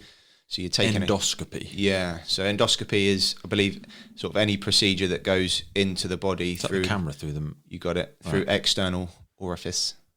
Yeah, because you can have various endoscopies for the heart, stick them up your bum. So this one went straight down the tube into the lungs, and they're having a look with the camera on the end. Quite an art to that for this. The operator on the machine, like a Super Snake Eye thing. You got it. Yeah. So think USAR camera or 10x. Yeah. Really small. Lube it up to hell and feed it straight. But they're conscious when they do this. I think you can do it when you're awake. Was on this one. Yeah. I'm trying to think who it was, but I know they do the heart stint in through the vein when you're awake. Yeah, they get insertion mid thigh or whatever it is, and they go up, and because they can either go through there or they can go in a hole underneath your arm. Sometimes a quicker way to go in as well. But yeah, they stay awake. And I remember my dad had open heart surgery, and he says about scratching, you can feel it scratching inside you, and I'm like, wow, surreal. So you've got to observe that. Yeah, we got to see it all on the screen right next to us. And again, like a few weeks before, you're knocking around the fire station doing your normal duties, and then a couple of weeks later, you're like next to someone's hospital bed watching the inside of their lungs on a screen. You're like, oh, right, wow. That's surreal. This is pretty cool. And anyway, they're having a little look inside to see what the damage was doing with the COVID front, if there's any mucus build up down there. It looked all good. But yeah, it was interesting. Yeah. But yeah, various other surgeries going on throughout the day. We're taking people down to the MRI scanner, X-ray. We're running blood. What's MRI stuff? Something to do with magnets. Magnetic resonance imagery, I think it is, something like that. There you go. I love all those sorts of stuff. Because you get baffled by it all the time. I think my brother-in-law constantly brings out mnemonics and acronyms almost out of the dinner table. I'm like, dude, slow down, please. Reverse. Yeah. Talk to me like a firefighter, please. So what was it like when you actually came to leave this whole thing, and like it all came to an end? I mean, do you have anything ongoing? Are you going to get called back, or what was it like leaving the team? Yeah, it was tough, Pete, to say the least. Like we'd built strong relationships in that team. They'd really looked out for us, taken us in. Like I said earlier, this was their world now. We were in their house, and they'd embraced us coming into that unit. We later found out that particular unit was very close-knit and tight. So it was almost a bit of a compliment to us that we managed to sort of merge into that team really nicely. And, we left the door open. They sort of said, if you ever want to come back and do some observing and things like that, then we can make that happen. And you're like, oh, wow, we've done our job. We've done really well. They're pleased. At week 3, the matron gave us some really positive feedback. So halfway through, we sort of knew we were doing the right thing and making some tracks into this team. But yeah, I remember the last day was very hard hitting. Us lot had got rallied together and sort of put a few quid together and made a nice card, got a Blaze Firefighters charity bear for their mess room, and some flowers and chocolates and things like that. Yeah. Little did we know they'd gone and done the same for us, and had all these cards made up, like individually signed for each individual of us in our team of 3, mate. And a bottle of wine and like a personalised inscribed glass. It was like ICU firefighters, heroes or health heroes or something along those lines. I obviously still got it today, and we got eBay. Little yeah, waiting to cash that one. But mate, that is surreal, isn't it? Rainbow when you have stuff like badges that. That is just like, and it's happening. No COVID pun intended. It's happening in isolation. It's happening like in a corner of the world. Nobody knows anything about what's other than like our conversation now. Because this stuff's happening now, you know, it's happening all over the world. It is. People are doing this stuff, toiling away in the darkness just to serve the greater light. Do you know what I mean? They're doing these things and no one knows. We're going about our own life. And when I hear about this stuff, and we spoke earlier about guilt, you know, I just feel a constant sense of, you know, God, man, get over yourself. Do you know what I mean? You're talking about this problem that you've got, or today's not this or that, or like you've got a niggle, or there's so many bigger things at play. Stuff like that, stuff like people going so outside their comfort zone to go above and beyond for, mate, that it's like the epitomization of the podcast itself. It's like people like you and the nurses and the doctors and the paramedics and the firefighters coming together. It's like a call to arms, and I love it. I just feel humbled to be sat here listening to you, and I wish we could get time to talk to maybe some of the other people that were there. And I'm yet to have a nurse or a doctor or something that's worked through that time. They're on the hit list, because I want to give them the opportunity to really share it outside of their organisation, share truly what it was like, and I just think it's incredible. So going back to your station, when they've all just been doing the day to day. I mean, they've been getting after it. You know, they've been doing the job, but surreal, very surreal. But before I go there, I may just rewind one. Please, was that none of us did it for recognition. No, and you're there because of the need and the drive and this thing wasn't inside part of a promotion of you. pathway. You know, No, God no, it's not got zero to do with it. Yeah, it was okay. I'm sitting here. I'm getting frustrated. I want to help, and we did it. I chose not to put anything on my social at the time about it. It wasn't about that. I may do in the future, but you should do. It was about at the time. And on our last shift, they actually clapped us off the ward down the corridor at shift change, and I'm there like trying to hold back the tears, and so are my two pals. And we're like, blimey, this is like moving. Like even now, I'm reliving the moment, and it was like, that's really humbling. And you don't do it for a certificate or a piece of paper, but having that little bit of recognition within that team from people you respect as well. Exactly that. I mean, we all got a letter through the post from the Queen's representative for the county, all fancified paper and stuff. I'm like, gee, that's something to be proud of. That's going on the wall. And then one of the other firefighters who also did this comment in another hospital, she's an artist, so she created a lovely piece of artwork, which was 3 firefighters all lined up back to back with NHS written on across the 3 of their backs. And you're like, that's great. Yeah, that's really, really hard. Send that over. We'll share it. We'll use it as a piece of this. Give that person some recognition, because I love that sort of stuff. We'll do that. But yeah, we stood at the entrance to the ward at the end, got a photo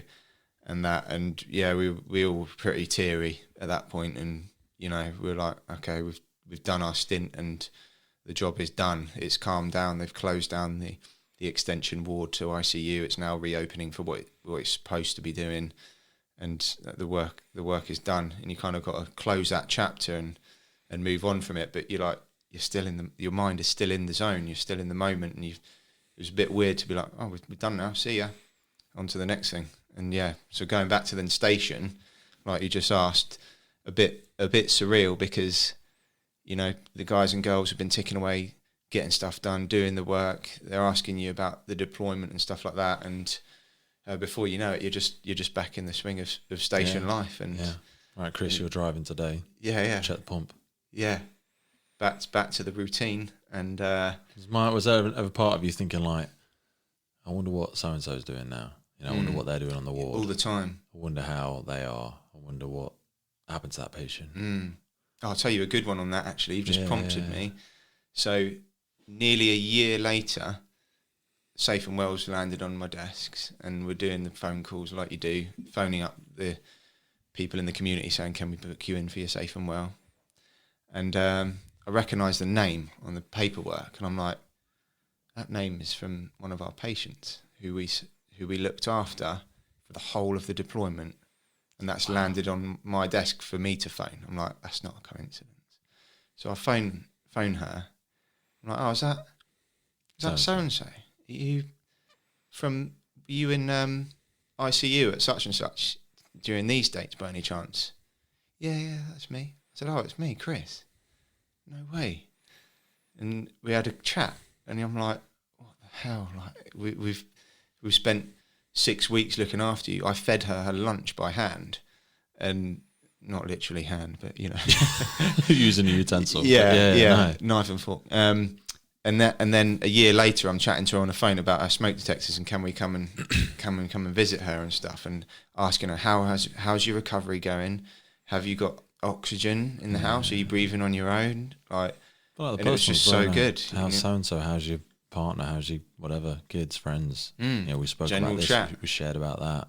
Yeah, and a year prior, they're laying on a bed with your briefings in the morning saying, I don't know if they're going to live or not, and then you get to have a chat with them. You're like, wow, that's powerful, really but powerful. that gives some cool closure. It was, it was good. But there's still the untied knots of like, oh, I wonder what's happening to so and so. We could find out if we wanted to. We've heard a few little whispers back of people, getting discharged and trying to return to normal life. Life moves on as well, and so does yours. Do you know what I mean? I mean, Jesus, we've gone in so many directions today. I wanted to have a think about like some takeaways, some things for listeners of people that have gone through like perseverance. I mean, we even spoke about your recruitment, and I like to try and get a few sort of takeaways for people about the things today and maybe things that they can think about. So I suppose like from the beginning of our chat, when we're talking about your recruitment, you persevered for a long time. You had a lot of setbacks.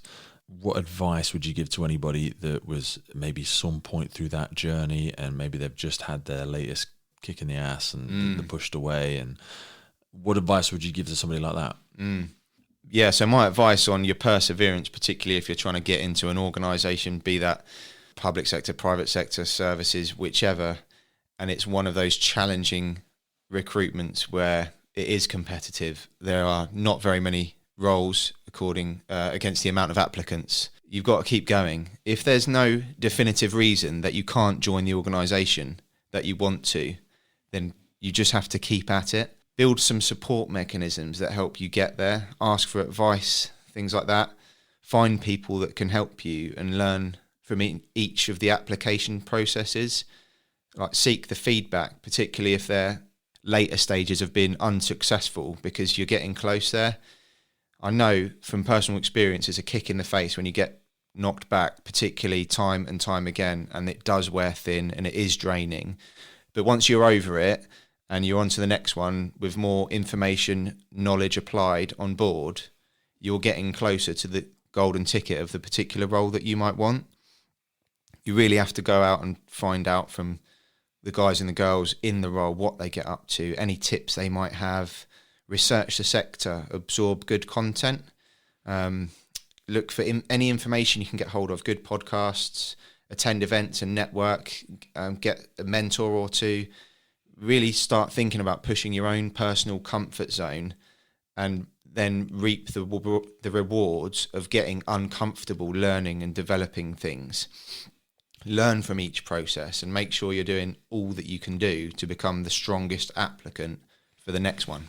Dude, love that. It made me think though, because a lot of people feel like they are kind of against the odds, especially with the numbers of people that are applying for things these days. And even I suppose if we zoom out just for like the emergency service as a whole, listening to the people in the NHS and firefighters, with the call rates and the number of recruits that we need to come in, and again with the NHS and certainly the stuff that you went through COVID, if you feel like you're against the odds and you feel like it's not likely that you're going to come out on top, how do you like set your mindset up for a win if you feel like you're against the odds on a day-to-day basis? That's a great question, Pete. Key is having that growth mindset, not a fixed mindset. I think we've all been subject to going through fixed mindset in either majority or some areas of life, and that's okay, but just recognize it and think about how you can improve on that and become more of a growth mindset person. If you're always being a victim, you're always going to absorb yourself in that energy. Yes, if you get knocked back and things don't work out for you, it's going to be a bummer and it's going to be tough to get over, but get over it and don't be a woe is me victim. It's a craft that I've learned over many years, and in my personal view, it's a continually evolving one. As you've heard earlier, I've learned the hard way from being knocked back several times from applications, but also been incredibly unbalanced in life. I've reached burnout and massively dark places of mental health and well-being. These days, the information is just like so easily available now. You can educate yourself and find ways that work for you to set yourself up for the win. The odds can stack against us in so many different ways, as we've touched on today. You know, budget cuts. You talked about the pandemic, Pete. Personal and professional challenges, just to touch on a few there. I guess in summary, I would set myself up for the win these days by actually not biting off more than I can chew. It's good to be in a challenged environment and not just sitting on your laurels and being comfortable, but actually think about the impacts of the decisions that you make in life. So when you say yes or no to something, you can make a conscious effort to think about the domino effect of what that decision might be, of that yes or no. What is it likely to lead to? And is that what you want? Is it aligned with what you're trying to achieve in your own life or career? There's so many decisions where, like you say, you have to ask yourself, is the decision I'm about to make going to move me closer to or further away? There's a great book, and a speaker from an Olympic rowing team talks about, does it make the boat go faster? Asking yourself that question, is what I'm about to do going to make the boat go faster? Is the behavior, the person I'm speaking with, the place I'm about to go, the decision I'm about to make, is it going to take me closer to or further away? And it can be a brutal process, but you've got to have that systematic planning somewhere or another. You haven't got to write it up on a board. It's not got to, plans don't inspire people as such, but they work to an extent. You've got to have, I'll talk about strategies and tactics. Strategies is like a 6-lane highway. The tactics is the lane you're in. Nice. You can switch lanes and you can move around a lot, but the strategy is I'm heading north. There's lots of ways to head north: train, bus, fly, swim, run, zigzag, forwards, upwards, but it's always heading north, and asking yourself, is the tactic I'm currently applying taking me north in some fashion or another? And just have that sort of personal compass for something like that. We spoke before about sort of culture, and it's a big part of the podcast, and we spoke sort of on the podcast and off in our own personal discussions outside of today about, you described it as like the oomph. Do you know what I mean? People having that that sort of get up and go, and how your own subconscious conditioning from the military side of things, from how you've chosen to live your life, you may have a little bit more oomph, no better or worse than anybody else. But if people are struggling to have that bit of oomph, could you sort of expand on what that is, and how we can sort of try and live it, I suppose, on a more day-to-day basis? Yeah, absolutely, mate. The oomph comes from a place of comfortability, I think, in my mind. We've chatted about it this morning, haven't we? The drive, and perhaps spinning too many plates in life or profession, biting off more than you can chew, means rather than performing well in perhaps one or a few key areas, you spread yourself too thinly across the ground in many. So make sure perhaps you're not doing that until you know your own capacity buckets thoroughly and what you're actually capable of achieving. But in terms of oomph in the current culture, we're now in an era of shaping the culture of what's to come, aren't we? 100%. And there is, we are the culture. We can't talk about it as though it's external from us. Our actions and our day-to-day decisions shape the culture. We are the culture. Not we as in you and I sat here, but the people in the emergency services today. It's us. That's not it. What's come before us. It was what we're doing now. The decisions we're making, the impact we're having on other people around us is the culture. That's it. And there's people in our services, whether it's fire, any emergency services, military, whatever, private organisations, that have an impact. Every individual can have an impact. It doesn't matter what rank you're sat at, what organisations you're at. Your personal responsibility and your sense of pride and role and motivation and oomph is what's going to propel you forward personally. It's going to complement your team and your colleagues, and it's going to have an impact on the greater organisations that be for the future of our sectors. So when we talk about the future of that sector, we spoke a lot about change today. You've gone outside your comfort zone. You have been at the forefront of some of the changes that have been happening in the emergency services. These may become a more rigid or more long-term part of the emergency services now, in terms of interagency working, supporting each other. you're clearly the sort of person that embraces change, but for a lot of people, it's difficult to cultivate or stimulate that desire, willingness, or even just open-mindedness to change. So is there any way to speak to that in terms of people that perhaps are a little bit more reluctant to engage in change? Yeah, it goes back to mindset again, I think. I think if you have the ability to question openly your own mindset on why you think like something, or how you think, or, okay, this is the change that's been presented to me, and I think this about it as my reactive first thought, and then question why, and then question why again, and then really dive into, okay, well, where does my belief system actually come from? Is that mine, or is that something that's been passed on to me through perhaps family growing up, or negative mindsets that I've unintentionally surrounded myself by? There's no such thing as an original opinion or an original decisions or something like that. You are a cocktail of the people around you, your parents, your colleagues. You know, you are being affected by some things. That's why I always say be so conscious about the people you're placing yourself around, that value of association. You could say, oh yeah, no, Chris's negativity doesn't really get to me. It does. It is going in. That's how marketing works. That's how subliminal marketing works. It's bleeding into your ear all of the time. It's permeating your mind. It is happening. But yeah, getting people to want to change or be open to it is difficult.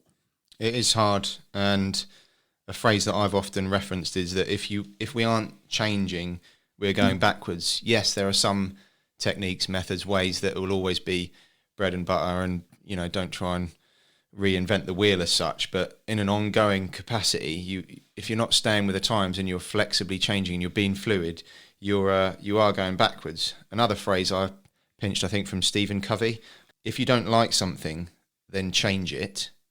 If you can't change it, reflect and see if you can change the way you think about it. A bit like what I said earlier. Opportunities are all around us. How you find out about them and maximise them to your advantage is up to you. Setbacks always happen with this sort of stuff as well, though, and it's hard for people to... and also, when we talk about changing the people that are around or changing the mindsets, it's a difficult thing. The old sayings of, if you can't change the people you're around, change the people you're around. And if you want to go somewhere, or you want to do something, or you think this is the right decision to make and people aren't along with the ride for you, you are going to have to change the people you're around. They are not going where you... And even if they were going where you were going at the beginning, they may not be going there now. Got it. Again, back to that north analogy. If you and I said, we're heading north, and we both start off and we're going and we're going and we're going, and we get to Scotland and you stop. Well, I meant like North Pole. You meant Scotland. And we were both heading in the same direction to start with, but you will get to a point where, like a journey, people will get on and off your train. They may not want to go where you want to go, and their vision of where the finish line is different to yours. So at that point, like my daughters, I've said this before on the podcast, she's in year 6 now. She's going to go up to high school soon. She freaking loves year 6. Year 6 teacher, best teacher in the world. You know what? So was a year 5 teacher. But after year 5, she's at a different place in her life. Yeah. So she needs to go to year 6 now because she needs to continue to grow. She can't just go, I love year 5, Dad, I'm going to stay here forever. Exactly. Best year ever. But life is changing. Something about when we get to an adult, we like, I'm here now, I'm in this thing, I'm in this job. No more growth for me. Just like they park on the side of the road and that's it. And they stay. Yeah. And you're like, dude, are you okay? You broken down? They're like, no. This is where I am. But this is not a road you stop on. This is life. Yeah. Everyone else is still moving. We're all moving past you. You think you're still, you're going backwards. Life is evolving. Life is changing. Everything is change. All progress is a result of some change, and we've got to keep progressing. There's challenges out there we need to fix. It's not going to be done by ourselves. Yeah, absolutely. I wanted to ask you, from this sort of whole perspective, in what ways any of this has changed your perspective, if it has changed your perspective at all, how you look at things differently now. Yeah, definitely. And additionally, off the back of the recent ambulance secondment as well, but this sort of sowed the seed for it.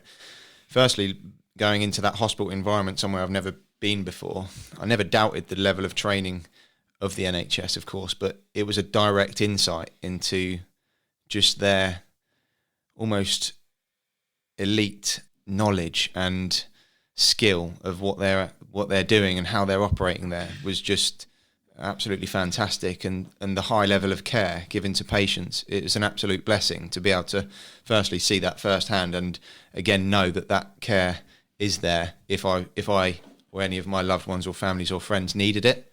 That would be the first thing. The shifts and workload versus... Everybody's going to need it at some point. Yeah. That's the thing. None of us are getting out of this alive. No.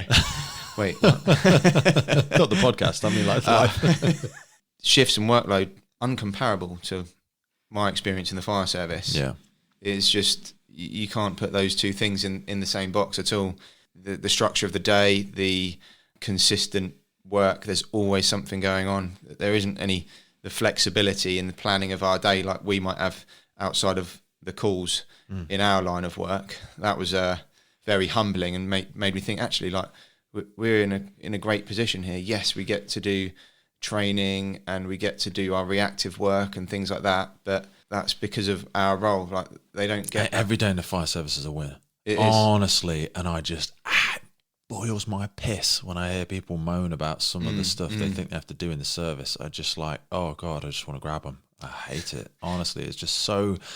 Their window of perspective has shrunken so far, they've forgotten what they're doing. Yeah. They've forgotten how lucky they are. Yeah. It's an elitist mindset sometimes. We're so lucky, and we've got capacity to help people. We should be. I completely agree. There's opportunity to do more, and like we said earlier, let's look at that and see how it can go down the right routes and the right channels, and perhaps to those who are embracing of it and want to get involved in it. But you're totally right. It doesn't compare, and we do have a good role and a good opportunity there. Looking at the patients and their conditions did make me review my own longevity and health and well-being, both physical and mental. Made me start to think about further investing in my own health, whether that's in monetary or time forms. You know, you kind of create a resilience to protect yourself against the unforeseeable. Like, if you're healthy, both mentally and physically, and I'm always constantly working on both of those elements, then you've already got your own insurance against things like this and your own resilience to mean that you might not end up in a bad way if something happens, if you're in an accident or you go through a mentally challenging time. Sometimes where people say to me, like, they're like, why are you training every day? And I'm like, because you're not. And you might need me one day. Yeah. But not me as Pete Wakefield. You know, you're going to need somebody. Someone is going to be able to... Someone needs to be up there. Someone needs to be standing on the line. Someone needs to be at the end of the phone. Someone needs to be on the back of the fire engine. Someone needs to be on the back of... And they don't have the luxury of pissing their health and well-being up the wall. Or they shouldn't have. And that's why these are professional careers for me. You have an obligation. Yeah. What sort of firefighter, what sort of paramedic, you know, be the police officer you want to come to your house when stuff went sideways.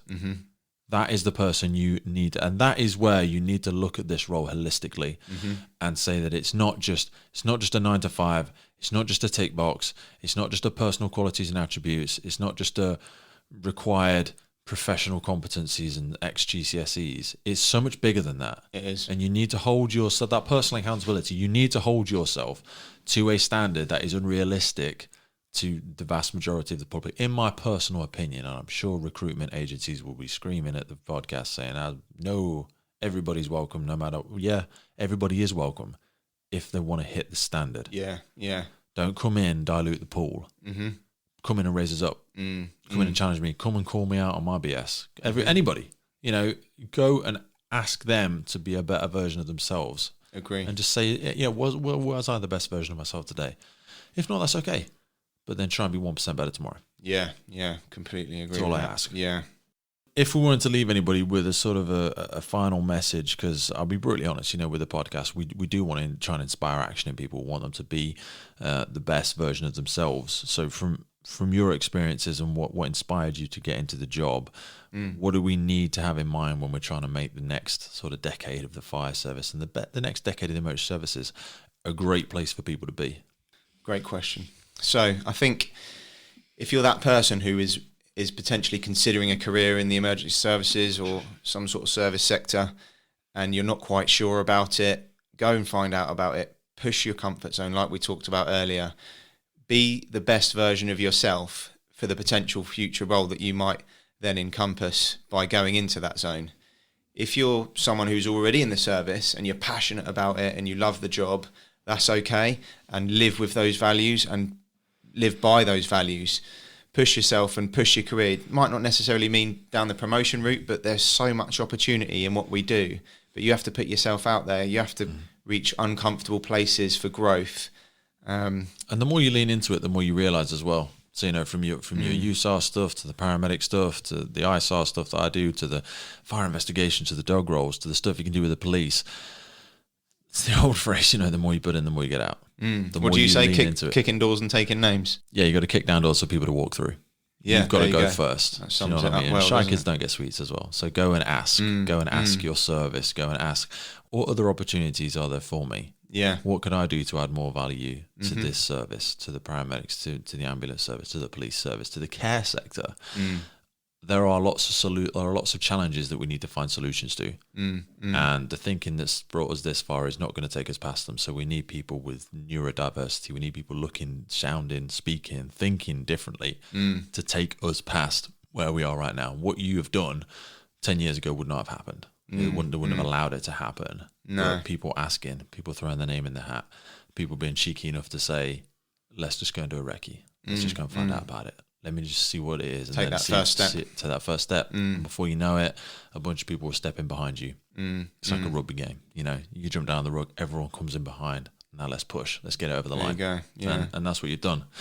Chris, I've loved our conversation today, mate. Me too, man. It's been freaking outstanding. We've gone in a bajillion different directions, and I'm hoping we've fleshed out all of the contents of what you guys and girls have been part of. I hope this acts as like a template for other services to hopefully think about utilizing. Just expand people's mindsets as to what the opportunities are in the services out there, and hopefully take us towards a position where we are working more with different agencies and we are acknowledging and supporting more people that are out there on the front line. Thank you, my man. Love that. Thank you. Thanks for having me. The Firefighters Podcast is a global podcast seeking to develop, inspire and motivate the world of the emergency services operators. Through a series of wide-ranging conversations celebrating those within our sector, we seek to encourage and support this incredible group of people. It's brought to you by myself, operational firefighter Pete Wakefield, and I speak with individuals from all walks of life who I sincerely believe can add value to or develop those who have chosen this life path. Please support your emergency services wherever you are in the world, and thank you for listening.